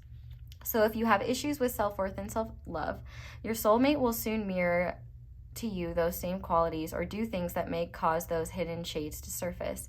There will be times when you feel very tested and challenged. However, if you see this beautiful partnership as an opportunity for growth, both you and your partner will come to embody unconditional love. Each time your mirrored soul does something to aggravate and hurt you, see this moment as an invitation to go within, to find the shadow or wounded self that is being provoked by these actions. See this as a wonderful opportunity to break old belief systems and patterns that held you prisoner of your own mind. Your mirrored soul challenges you, but also assists in freeing you from that repetitious wheel of suffering. You are moving through the shadowlands and coming to that place of acceptance, love, and compassion. This is the greatest gift you can bestow upon one another, and yourself, might I add. So your affirmation is, through the reflection of your soul, I am better able to see all aspects of myself. So I definitely think, here's the thing, no matter what your situation is, whether you know you have like a spiritual connection with someone or not, I definitely think a lot of what you're going to be experiencing energetically and healing within the next 6 months is going to positively affect that connection, either with your mirrored soul or with yourself, and in turn help the person that you have a mirrored soul with heal themselves as well. One thing I do want to say is that it's quite possible that you could go through these 6 months and not really have any interaction with this person. But that doesn't mean that nothing is happening, because I do feel like for a lot of you, you could just be doing necessary healing work. And I wouldn't be shocked if both of you are doing that without even realizing it or even being aware of it. But I also think that anything is possible in these next 6 months. In fact, the more you focus on feeling your way, what song is like feeling my way through the darkness? I don't know what that's called. I don't know what song that's called. I have no clue. Is there a song with lyrics, feeling my way through the darkness? I don't know, but that is a song lyric that I heard. Yeah, I don't know what that accent was, but I sure do like talking like this. I'm not gonna lie. It's real fun. Honestly, heals my heart. Makes me feel real good. One of the things that you can do to heal your inner child, just be silly. Just do silly things that makes your heart happy. It's really all you gotta do, you know? Anyway, I'm probably gonna have to read Heart Healing as well, because I think the healing technique will actually be really helpful for you. But rose quartz is a stone of unconditional love, and each of these cards is so in sync with one another. So I definitely think within the next 6 months, you're gonna be experiencing you're just going to be going through your life and you're going to have triggers happen. If they're involved with this person, then definitely they are opportunities for healing and for growth and for you to look within yourself, like what is being triggered. But also, I feel like literally just existing in your everyday life, you might find things that logically your adult mind knows isn't a big deal or knows that you shouldn't feel the way that you do, but for some reason you feel triggered about it. Like, I can use myself as an example. Like, when I first started doing this stuff, you know, it was hard for me to deal with like any of the negativity that came my way. And even though I could logically know, like, it's not that serious, like, people on the internet are negative, like, I just have to accept it. It didn't stop the feeling, and that was frustrating. And it wasn't until I went back and thought about like why, like, it wasn't until I started digging deep and was like, okay, why is this actually bothering me? That's when I realized, because it's emulating a wound I've had since childhood around, you know, people being mean to me or bullying me because I'm taking up space and existing and being myself. And once I made that connection, I was able to talk to the childhood version of myself and be like, hey, we're fine. Like, we're good. Like, this has nothing to do with you. You are allowed to take up space and you're allowed to be yourself. And like, when I was able to find the part of myself that was hurting and address it directly, it helped me so much more. And so the only reason I use myself as an example is because I can't conceptualize someone else's example. And also, like, you might find that there are things that bother you and you don't quite understand why. And it's not until you start to really dig and ask yourself, what underlying themes might this trigger have that relates to my childhood? Even if they seem like two completely separate things, you might be surprised to realize, like, the semantics might be different, but the underlying triggers are the same. And once you're able to recognize those parts and send them love and you know, let them know they're safe, which it usually is your inner child, it's so helpful in terms of keeping your heart open and keeping your heart open and feeling not only love for yourself, but continuing to embrace love and emulate love and like everything that you do. Because, you know, obviously energy is lower than love. You know, they can kind of pull you out of that. They can pull you into your ego. They can make you feel defensive. They can make you feel like you have to protect yourself, like you have to shut down. And I think that these next 6 months are not a trial, but an opportunity for you to move through any unaddressed wounds or any triggers that have been pulling you out of a vibration of living from love and living from your heart. Because the universe wants you not only to love yourself so much, but to share your love with the world in ways that feel aligned with you. Like, if you picked this pile, there's a reason why you have a connection where, you know, you are literally being pulled to deconstruct all the aspects of yourself that are not true to you and build yourself back up from a place of love. Like, this connection is not only meant to show you how much you deserve love, but you are meant to see how even the parts of you that are wounded or unhealed are just as lovable as the parts of you that thrive and that you feel comfortable to share. This is beautiful, beautiful energy that's not always easy to go through in the moment, but the healing that comes from it is so, so, so worth it. So I am going to read this card just because I think it will be useful, and I do think that if you don't have any rose quartz, you should definitely get some. But this is the Crystal Mandala Oracle, and honestly, if you want to do any healing when it comes to your inner child, your heart, anything like that, Alana Fairchild decks, books, like, she's the queen. Like, she's chef's kiss. That's all I'm saying. So if you want to do healing and you don't know where to go, if you feel drawn to any of her decks or her books, that might be a good place to start. But okay, let's find this. The only reason I'm reading is because I feel like it doesn't make any sense for me to try to pull at straws when it's already eloquently written. We bring you the gift of heart healing. Over many lifetimes, your beautiful heart has loved and lost and loved again. You've learned how to feel joy, pain, suffering, and bliss. Your wise heart knows that life is filled with darkness and light, and it chooses to love the divine and participate in life anyway. You might worry that your heart has been stretched beyond its limit, become closed or broken, yet your heart is filled with divine grace, power, and of course, love. It can and will heal itself to love again, bigger, bolder, and braver than ever before. Do not doubt the healing power of your heart. There is power in your heart to heal through struggle into joy. And your heart has the gift of helping to heal others with love. Your open, kind heart helps soothe others, bringing comfort and reassurance to the world. Trust your heart and let it heal and guide you into the most beautiful and loving divine destiny waiting for you. And as I was reading that, I realized I forgot to say why connecting things to your, connecting triggers to your childhood is so important, because if you just invalidate yourself or just tell yourself it's not a big deal, if you just brush off your triggers, they're not going anywhere. They're still going to come back and bother you again, and then you're going to have to spend more energy trying to suppress it. So even if you want to avoid it, or if you just want to push it away or pretend like you don't feel any triggers, or when you do feel triggered, you just want to move on and not address it, I really think if you don't want it to be something that continues to bother you, really go within and look where the root of it starts and what the common theme of the trigger is.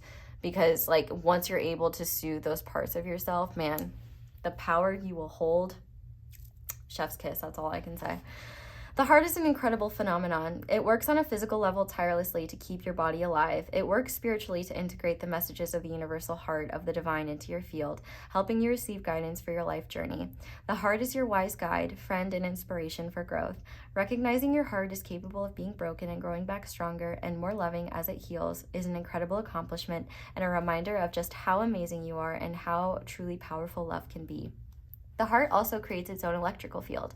Without saying a word, your heart speaks volumes. It can change the atmosphere in a room, the thoughts in someone's mind, the feelings in their body, and create a container into which spiritual grace and light can enter to work its own brilliant form of healing magic. There is a wisdom to the heart that cuts through the confusion of the mind. When the heart knows something, it just knows, even if there's every reason logically why the truth should be otherwise. The heart works on an intuitive plane of insight rather than a logical place of reasoning. It can sense the truth of a situation in an instant, where the mind may be able to argue one side and then the exact opposite equally convincingly before ending up somewhat confused. The mind has great value and is a wonderful asset on the path, but if we allow it to run roughshod over the truths of the heart, we will miss out on so much beauty along our life journey, whilst taking a far longer time to get where we need to be. With this oracle, you're being given a layered message. Firstly, your heart is going through a healing. You are learning to open your heart and love yourself and the world in a new way. It will be a beautiful experience of greater closeness and connection to the divine. As your heart opens,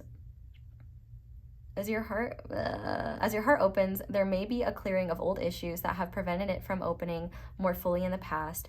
These issues may be fear of abandonment, rejection, disappointment, or betrayal. There may be old issues to do with trust and feeling safe and being vulnerable that arise.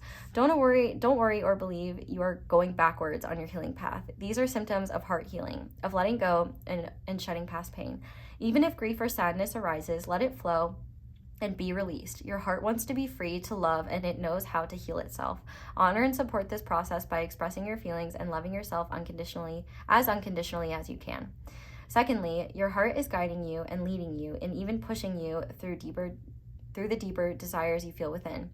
It is not foolish fancy speaking to you. It is the genuine guidance of your heart, encouraging your mind to recognize your true path in life.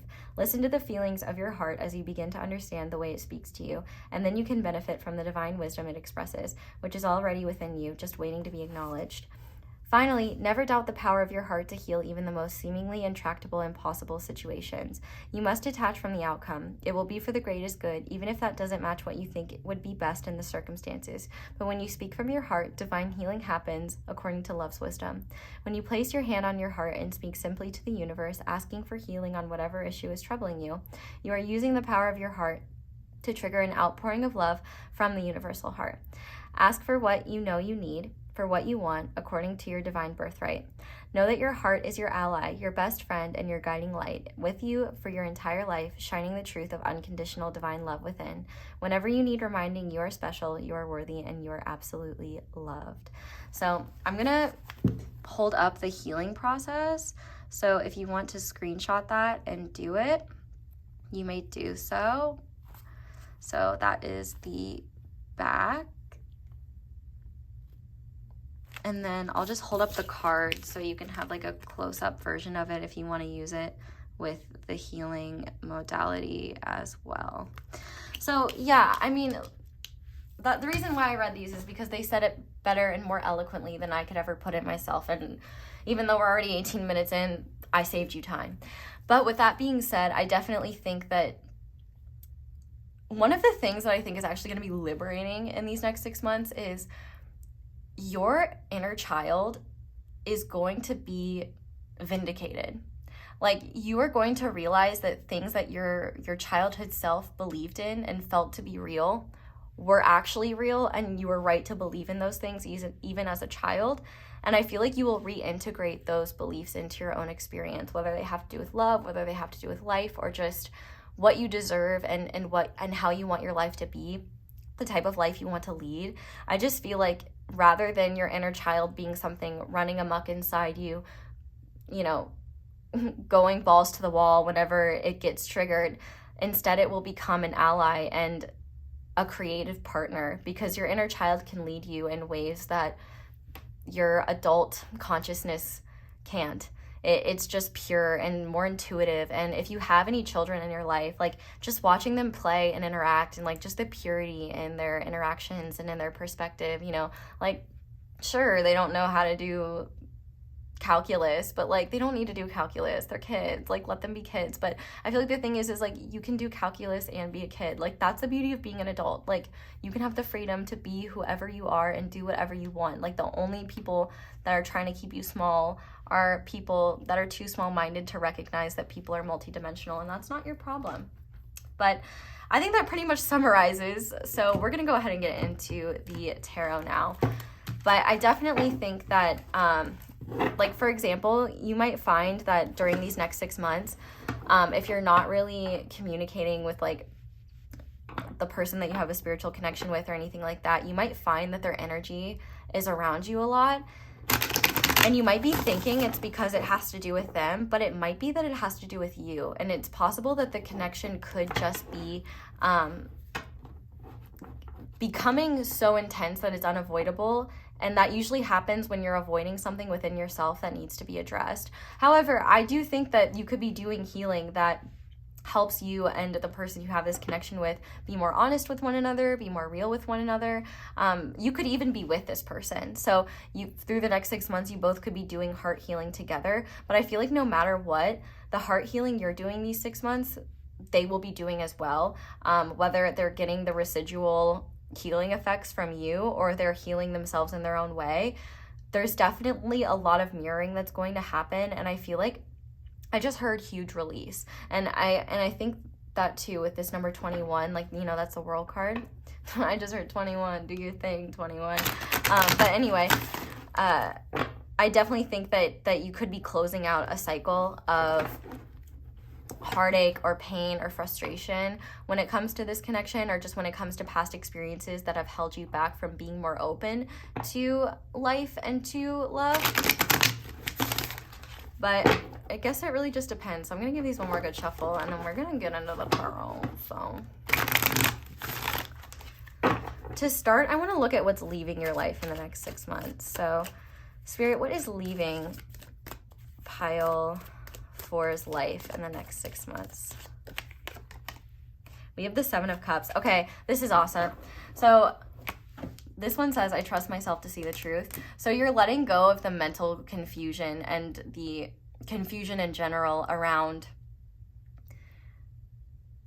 I definitely think it's related to this connection, but I also think it's with, what are you supposed to do about the connection? Where do you, like, I feel like any confusion around where your path is meant to be, what you're meant to do, I feel like you're realizing you don't need to intellectualize truths of the heart. And I feel like it's through healing your heart that you're going to be able to trust enough that you don't need to fully understand your truth in order to feel it. And I feel like your heart is what will help you see the truth of whatever your situation is. And I do feel called to say too, like, a lot of this is happening on an individual level. And it is quite, I do think it's a lot of the healing that you're going through, it relates to a spiritual connection you have, but it's not that like you're necessarily completely focused on that. Although you could be doing a lot of healing related to that connection and realizing that you don't need other people to validate it. And honestly, I will say, like, if you do have a spiritual connection with someone, or if you meet someone that you realize you have a spiritual connection with, be very careful who you talk to about that. Just because many people, while well-meaning, might give you advice that goes directly against what your heart is telling you, and that may just create more confusion, and that is leaving your life. So be selective with who you talk to about certain things, because it's not that they're not well-meaning. It's not that they're like have malicious intentions or anything like that. They could be very well-meaning. It's just that you can't understand something that you haven't gone through. You know what I mean?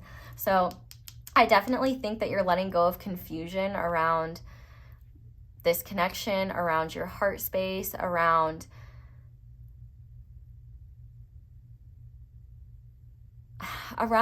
like, I'm trying to find the right word. I feel like you're also letting go of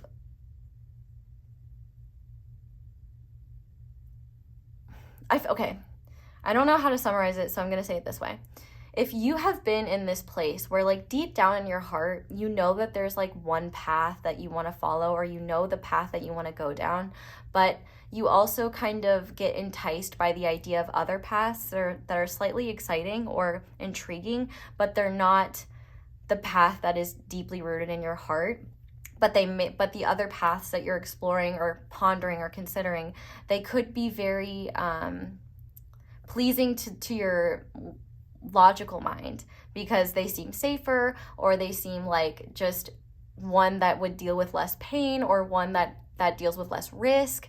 And I feel like the heart healing that you're going to be doing in the next 6 months is going to be what helps you see the fact that the path that's in your heart that you know you're meant to follow is so undeniable that you can no longer ignore it and try to look for options. And I don't mean options in terms of a person, but options in terms of paths in life. You can no longer like even consider options that are more pleasing to your logical mind or your ego, because you just know in your heart it's not right, and it will just lead to disappointment. Like, for example, if you know in your heart you're meant to move to a specific country, but, you know, maybe you're like worried about moving there, or, you know, you're worried about leaving family or friends behind. So you're like, well, maybe I'll just move an hour away, or maybe I'll just buy a new house in the same place. Like, and while they're kind of enticing ideas, they don't feel right in your heart or something like that. I feel like through this heart healing, you may realize, like, no, I really need to move to that country. Like, it's in my heart. I know I need to go there. I know that's where I'm meant to be. Like, those are the kinds of the confusion of what option or path to take. Like, those are the things that are going to be dissipating and leaving. You're going to let go of a lot of confusion, especially emotional confusion. And I feel like this emotional confusion is going to dissipate as you listen to your heart more and validate whatever your heart is telling you, and realizing that you don't need logic cannot justify the rationale of the heart. Like, the heart does what it wants, and the linear mind may go in circles trying to understand it, but it's not the linear mind's job to understand it. It's the linear mind's job to trust it, because the heart has wisdom that the linear mind doesn't. The linear mind can work on the details, figure that stuff out. You know, okay, we're moving to another country. Let's start looking at visas. Let's start figuring out what it is we need to do to get over there. That's the part you want to rely on your logical mind for. The heart just knows the truth of the path, I guess. But let's see what's entering your life in the next 6 months. Okay, the Emperor. I make empowered choices. So for some of you, this could be a divine counterpart, for sure. They could be entering your life. You could be meeting them, or you could be reuniting with them. They could be showing up in your life in a more empowered way. But this could also be you. So really, it could be both of you. Maybe you're both healing your divine masculine energy, because like we all have divine feminine, divine masculine energy within us.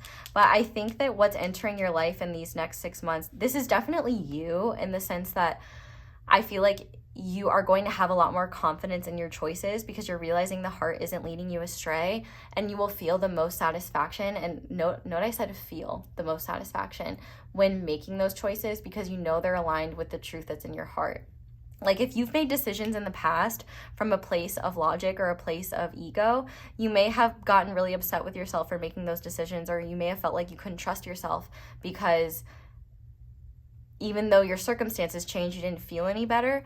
But I feel like what you're going to realize in these next 6 months is that not only can you trust yourself to make choices that are right for you, but also like there's a lot of power in listening to your heart. But I also think these empowered choices could be helpful in your spiritual connection with your person. So, or you could be meeting that person. Aries energy could be significant here as well. But I definitely think more than anything, you are stepping into your own power. And I feel like if you've dealt with like distorted masculine energy in yourself, I feel like that is something that is going to be healed. And I feel like your masculine energy is going to do a great job at kind of protecting your inner child and protecting, you know, that beautiful heart of yours, and recognizing the choices that are going to be best for that heart, and recognizing that even if we make a choice that might stretch our heart to limits we didn't realize it could go to, we're still going to be there for ourselves. We're still going to love ourselves. We're still going to find ways to care and love ourselves, and not shame ourselves or bully ourselves, or cut ourselves off from life, or shut down. I really do think in general, you're going to be feeling really good by the end of this 6 months. Like there might be times during this period of 6 months where you're like, I just want to stop feeling. This earth thing, can I nope out now? But like, and it may not be that bad, you know, remember this is a general reading. So for some of you, it could just be that like you face some extremes, but I think the more extreme it is, the more powerful the healing that will occur, and the more solid and stable you'll feel after it's been addressed. Because even if it comes back up again for any healing, it's not going to be as intense as it was, and you're going to be aware of what it actually is. So there's not going to be as much confusion or frustration or uncertainty around what do I do with these triggers or these wounds. Really good energy. So what is the biggest challenge pile 4 is going to face in these next 6 months, please? Okay, we have the Ace of Wands. I am inspired to follow my passion. Okay, so this is not a bad challenge to have, but you might feel like it is. I do think that you may feel called to take action that your ego doesn't want to take because you're afraid or uncertain. But I feel like the challenge for you is going to allow yourself to surrender to the passion of whatever directions you're being called to take. Like for some of you, I'm getting an energy of like maybe there was something you really loved to do in your childhood. And like for example, maybe you really loved to paint, and somebody in your childhood made fun of a painting or said you were a bad painter, which if they did, send me their address. I'm leaving dog crap on their doorstep. I mean, no, I'm not. I totally would never do anything like that. Anyway, I do think that you might be called to face things that you truly care about and enjoy doing that you haven't even touched or even looked at in a really long time, because the wound of being shamed for doing that thing or being criticized for that thing ran so deep that it just made you feel unsafe to do it.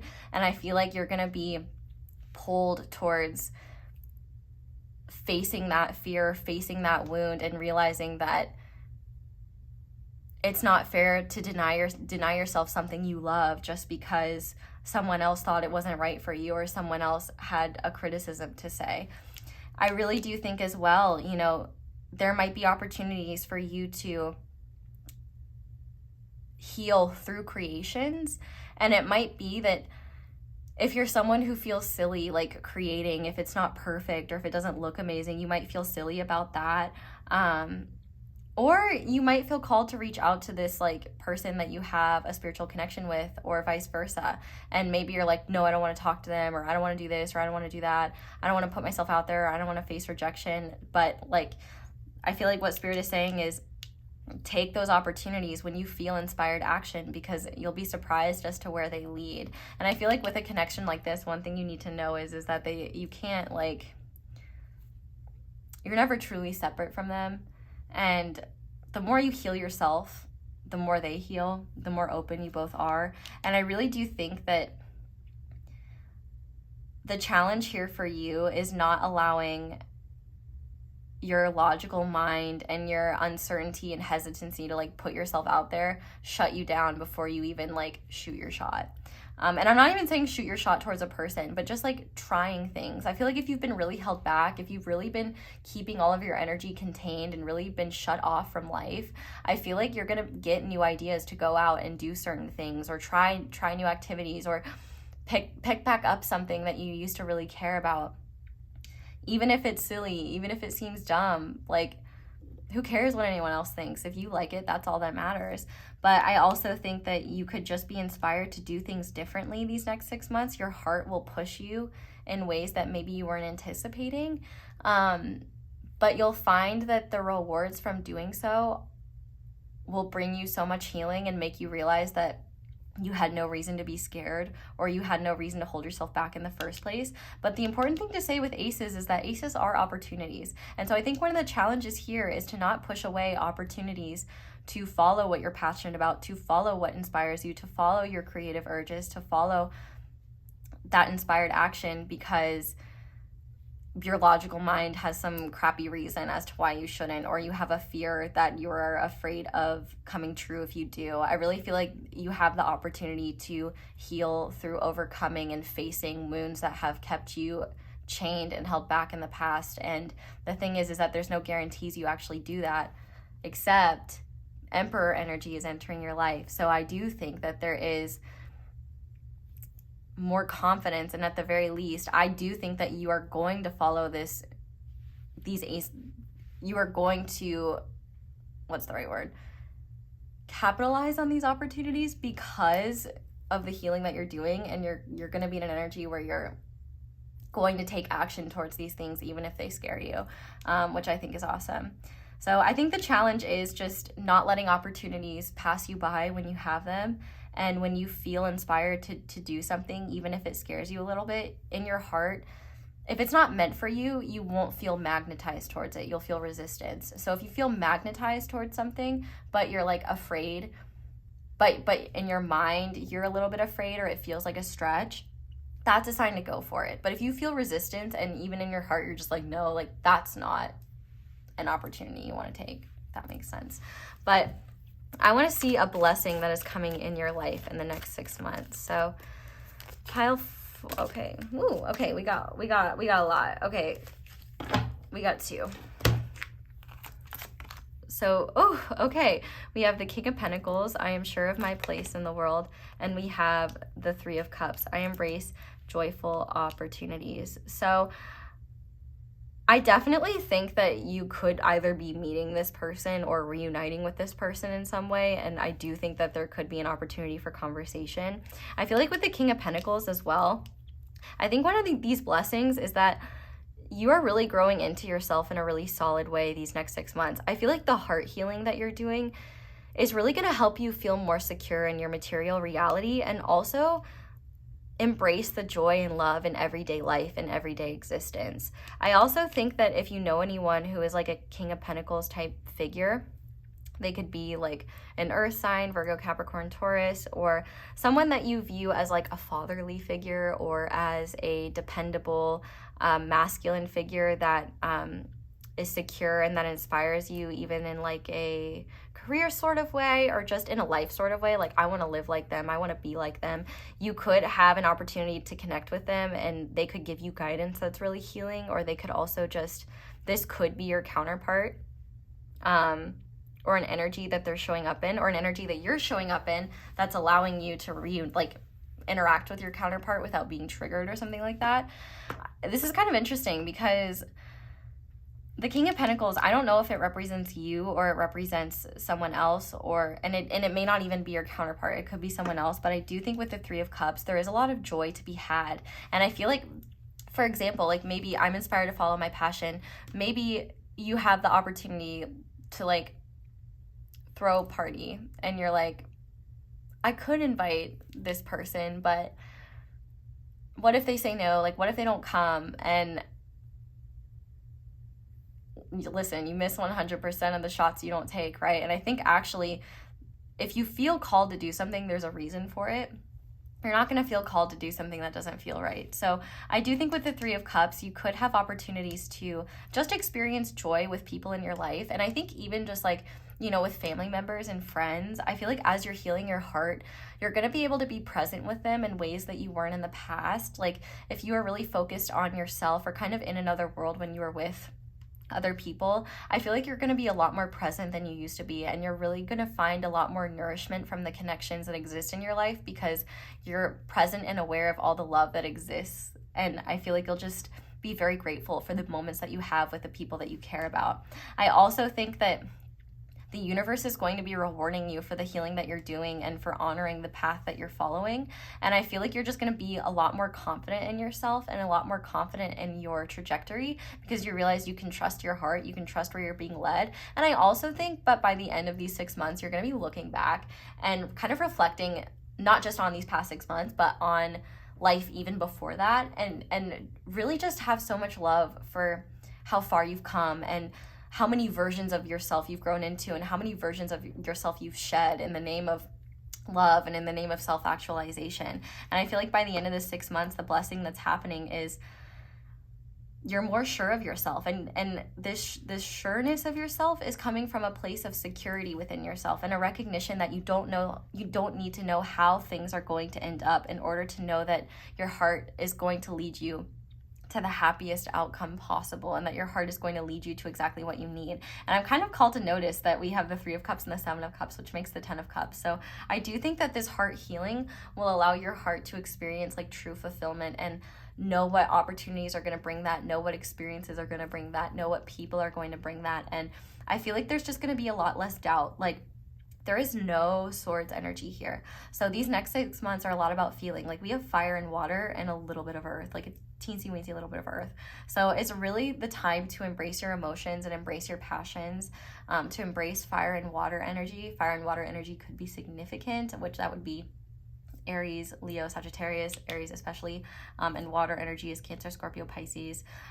You don't have to have those signs, but they're there. But like, this is not the time to be in your head. This is the time to be in your heart and let your heart lead. I think you have quite an intelligent mind. It doesn't need to be worked on right now. I think if anything, the more you can get out of your mind and into your heart, the more at peace you will feel with the path that you're headed down, and the easier it will be for you to address the things that need to be healed. But this is really beautiful because you're going to be feeling really solid in yourself. And I also think that you're going to be rewarded not only emotionally, but I think financially for these things that you're healing, because I think you're going to be less afraid to take risks, whether it be in your career, whether it be in side hustles or like things you create. I really just think you're going to be more secure in yourself, and that energy of security is also going to make people trust in you more and trust in whatever it is that you do more. So that's really beautiful energy. So I'm going to go ahead now and get you guys some channeled messages from your spirit guides using my channeled messages deck. So Spirit, what guidance do you have for pile 3 that they need to know about? Okay, we have Snake Jazz. So Rick and Morty could be significant, or something like that, like a cartoon that makes you happy. I feel like you're being encouraged to embrace what you enjoy, even if it's very niche and weird. But Snake Jazz always makes me think of like enjoying things that are outside of the norm, that are out of this world. I think you're really being encouraged to embrace your weirdness and embrace whatever makes you happy, because you might be surprised. Like, you might think that people, like, let's say, for example, you discovered Snake Jazz. You were the first. You might be like, oh, people are going to think I'm so weird. And then you share Snake Jazz with people and they're like, oh my God, Snake Jazz is so cool. Thank you so much for showing me. And then you do something cool with Snake Jazz.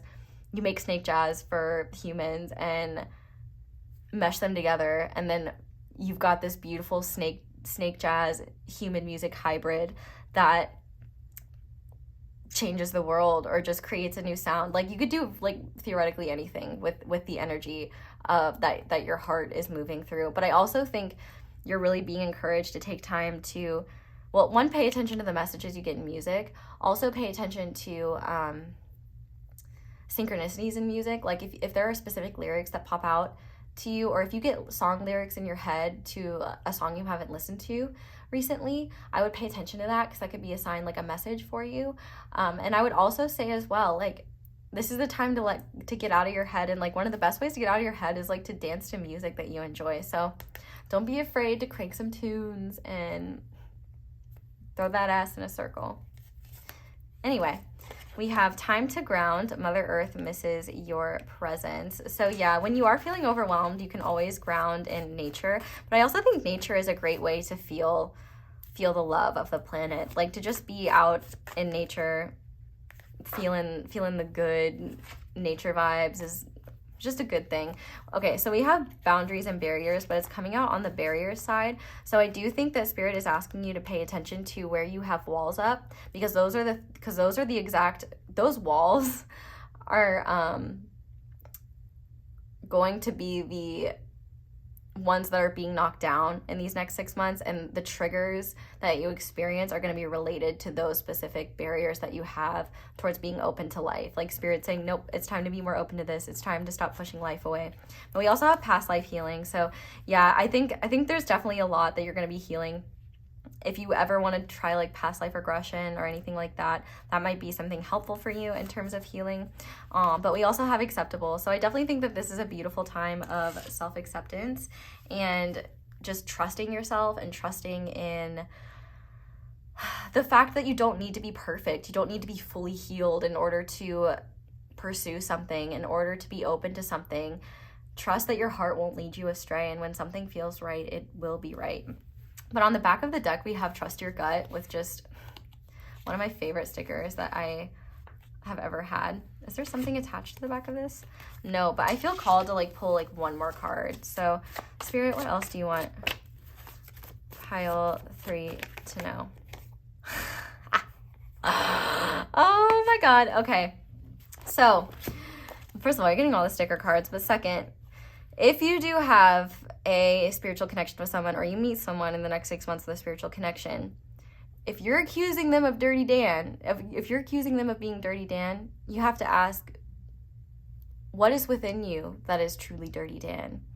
And by that, I mean, if you are getting frustrated with this person for some reason, if there's something that you think is bad about this person, like let's say, for example, they're inconsistent with communication. They don't communicate consistently. Ask yourself, how consistent is your communication? Are you very consistent with yours, or do you find that you kind of dip out? And it doesn't have to be with this person. It could be with anyone. Literally anything that you could criticize the other person for, ask yourself where that energy exists within you, because it will exist somewhere.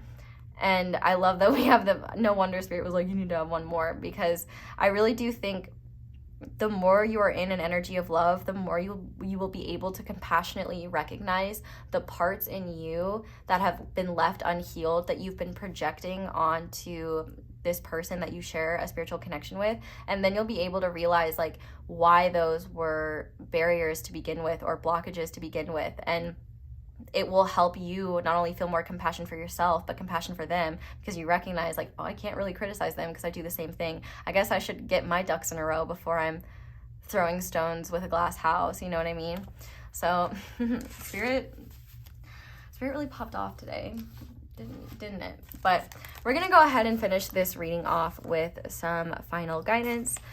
So to start, we have Brothers of the Rose, sacred masculine, honor, protection, support. So yeah, I definitely think that your masculine energy is being healed in these next 6 months. And I think that's part of this heart healing integration, is the recognition that, like, first of all, if you feel ashamed of like more of your more feminine energy, I feel like you're going to realize that there's no shame in and being soft and being vulnerable. You know, your masculine energy is meant to honor and protect the soft, vulnerable parts of yourself so that you have the space and the freedom to embrace who you truly are, to embrace your creativity, to embrace the fluidity of creation and life and emotion. But I also think that this is a sign that you're being protected by your spirit guides. And I also think that this is a beautiful time where you're healing. You know, for example, if you have a complicated relationship with masculine energy, I feel like you're healing the masculine energy within yourself, and that's helping you have a better relationship with masculine energy out and about in the world. But we also have forge, don't follow. Pave a new path, be the leader you wish you had. Yeah, I feel like if you're seeking reassurance or seeking for someone to show you the way forward, I think you're going to be sorely disappointed unless you look in the mirror, because I think you're the person, your heart is exactly what is going to help you find your path and forge. If you try to follow a path that someone else has already created, I feel like you'll just find yourself getting confused and frustrated, and you'll realize that wasn't where you were meant to be. That wasn't what you were meant to be following. And it might be scary to walk your own path and walk a path that's different, but just know you don't need to explain yourself to anyone. You don't need anyone to validate the path that you're walking. You just need to trust your heart and where it's leading you. But we also have surrender your ego. Cultivate gratitude. Be of service to others and come from your heart. A big ego can work against you, but humility can further your goals. Yeah, and if you're dealing with ego with this person, like it's not going to end well. Well, I mean, not end, but like the interaction's not going to go very well is what I'm saying. So the more you can surrender your own ego and recognize how your ego responds to things and how your ego tries to protect yourself and tries to keep you safe, the better you can be aware of how your ego holds you back and how your ego keeps you from fully living life.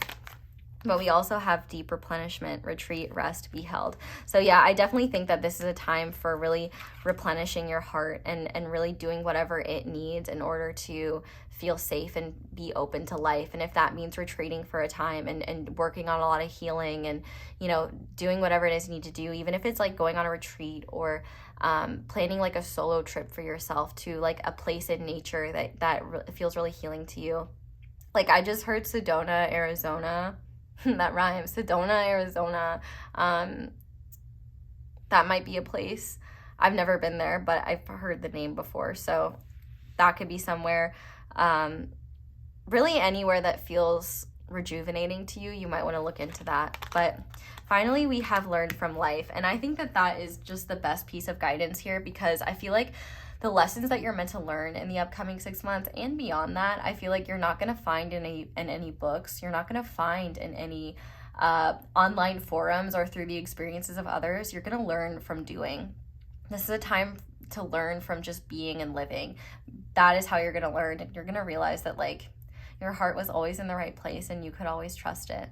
So pile 4, that is where I'm going to leave this reading. So thank you guys so much for watching, and thank you so much for letting my ads play in the background while you do something else. That is one of the simplest and easiest ways to support me and show appreciation for my channel. If you appreciate what I do and would like to support me in any way, you can like this video, which is incredibly helpful. You can comment down below and let me know how it resonates, and subscribe if you haven't already. You can also click that little bell notification to be notified whenever I upload a new reading. You can also check out my social media, though do beware of scammers. They are rife on Instagram right now. Feel free to check out my candles. I have a new one coming out soon. You might be interested in. Links and discounts are down below. And that discount counts for any candles on Angelic Magic 88 site, so do be aware of that. They are my favorite candles to use. I'm burning the Archangel Michael one right now. But I also have merch, and I think that's it. So that's all I have for you guys. Thank you so much for watching, and thank you for letting me read for you. I really hope you enjoyed this reading, and I hope you all have a wonderful day or night whenever it is that you're watching this video, and I hope you'll come back and see me again soon. Bye!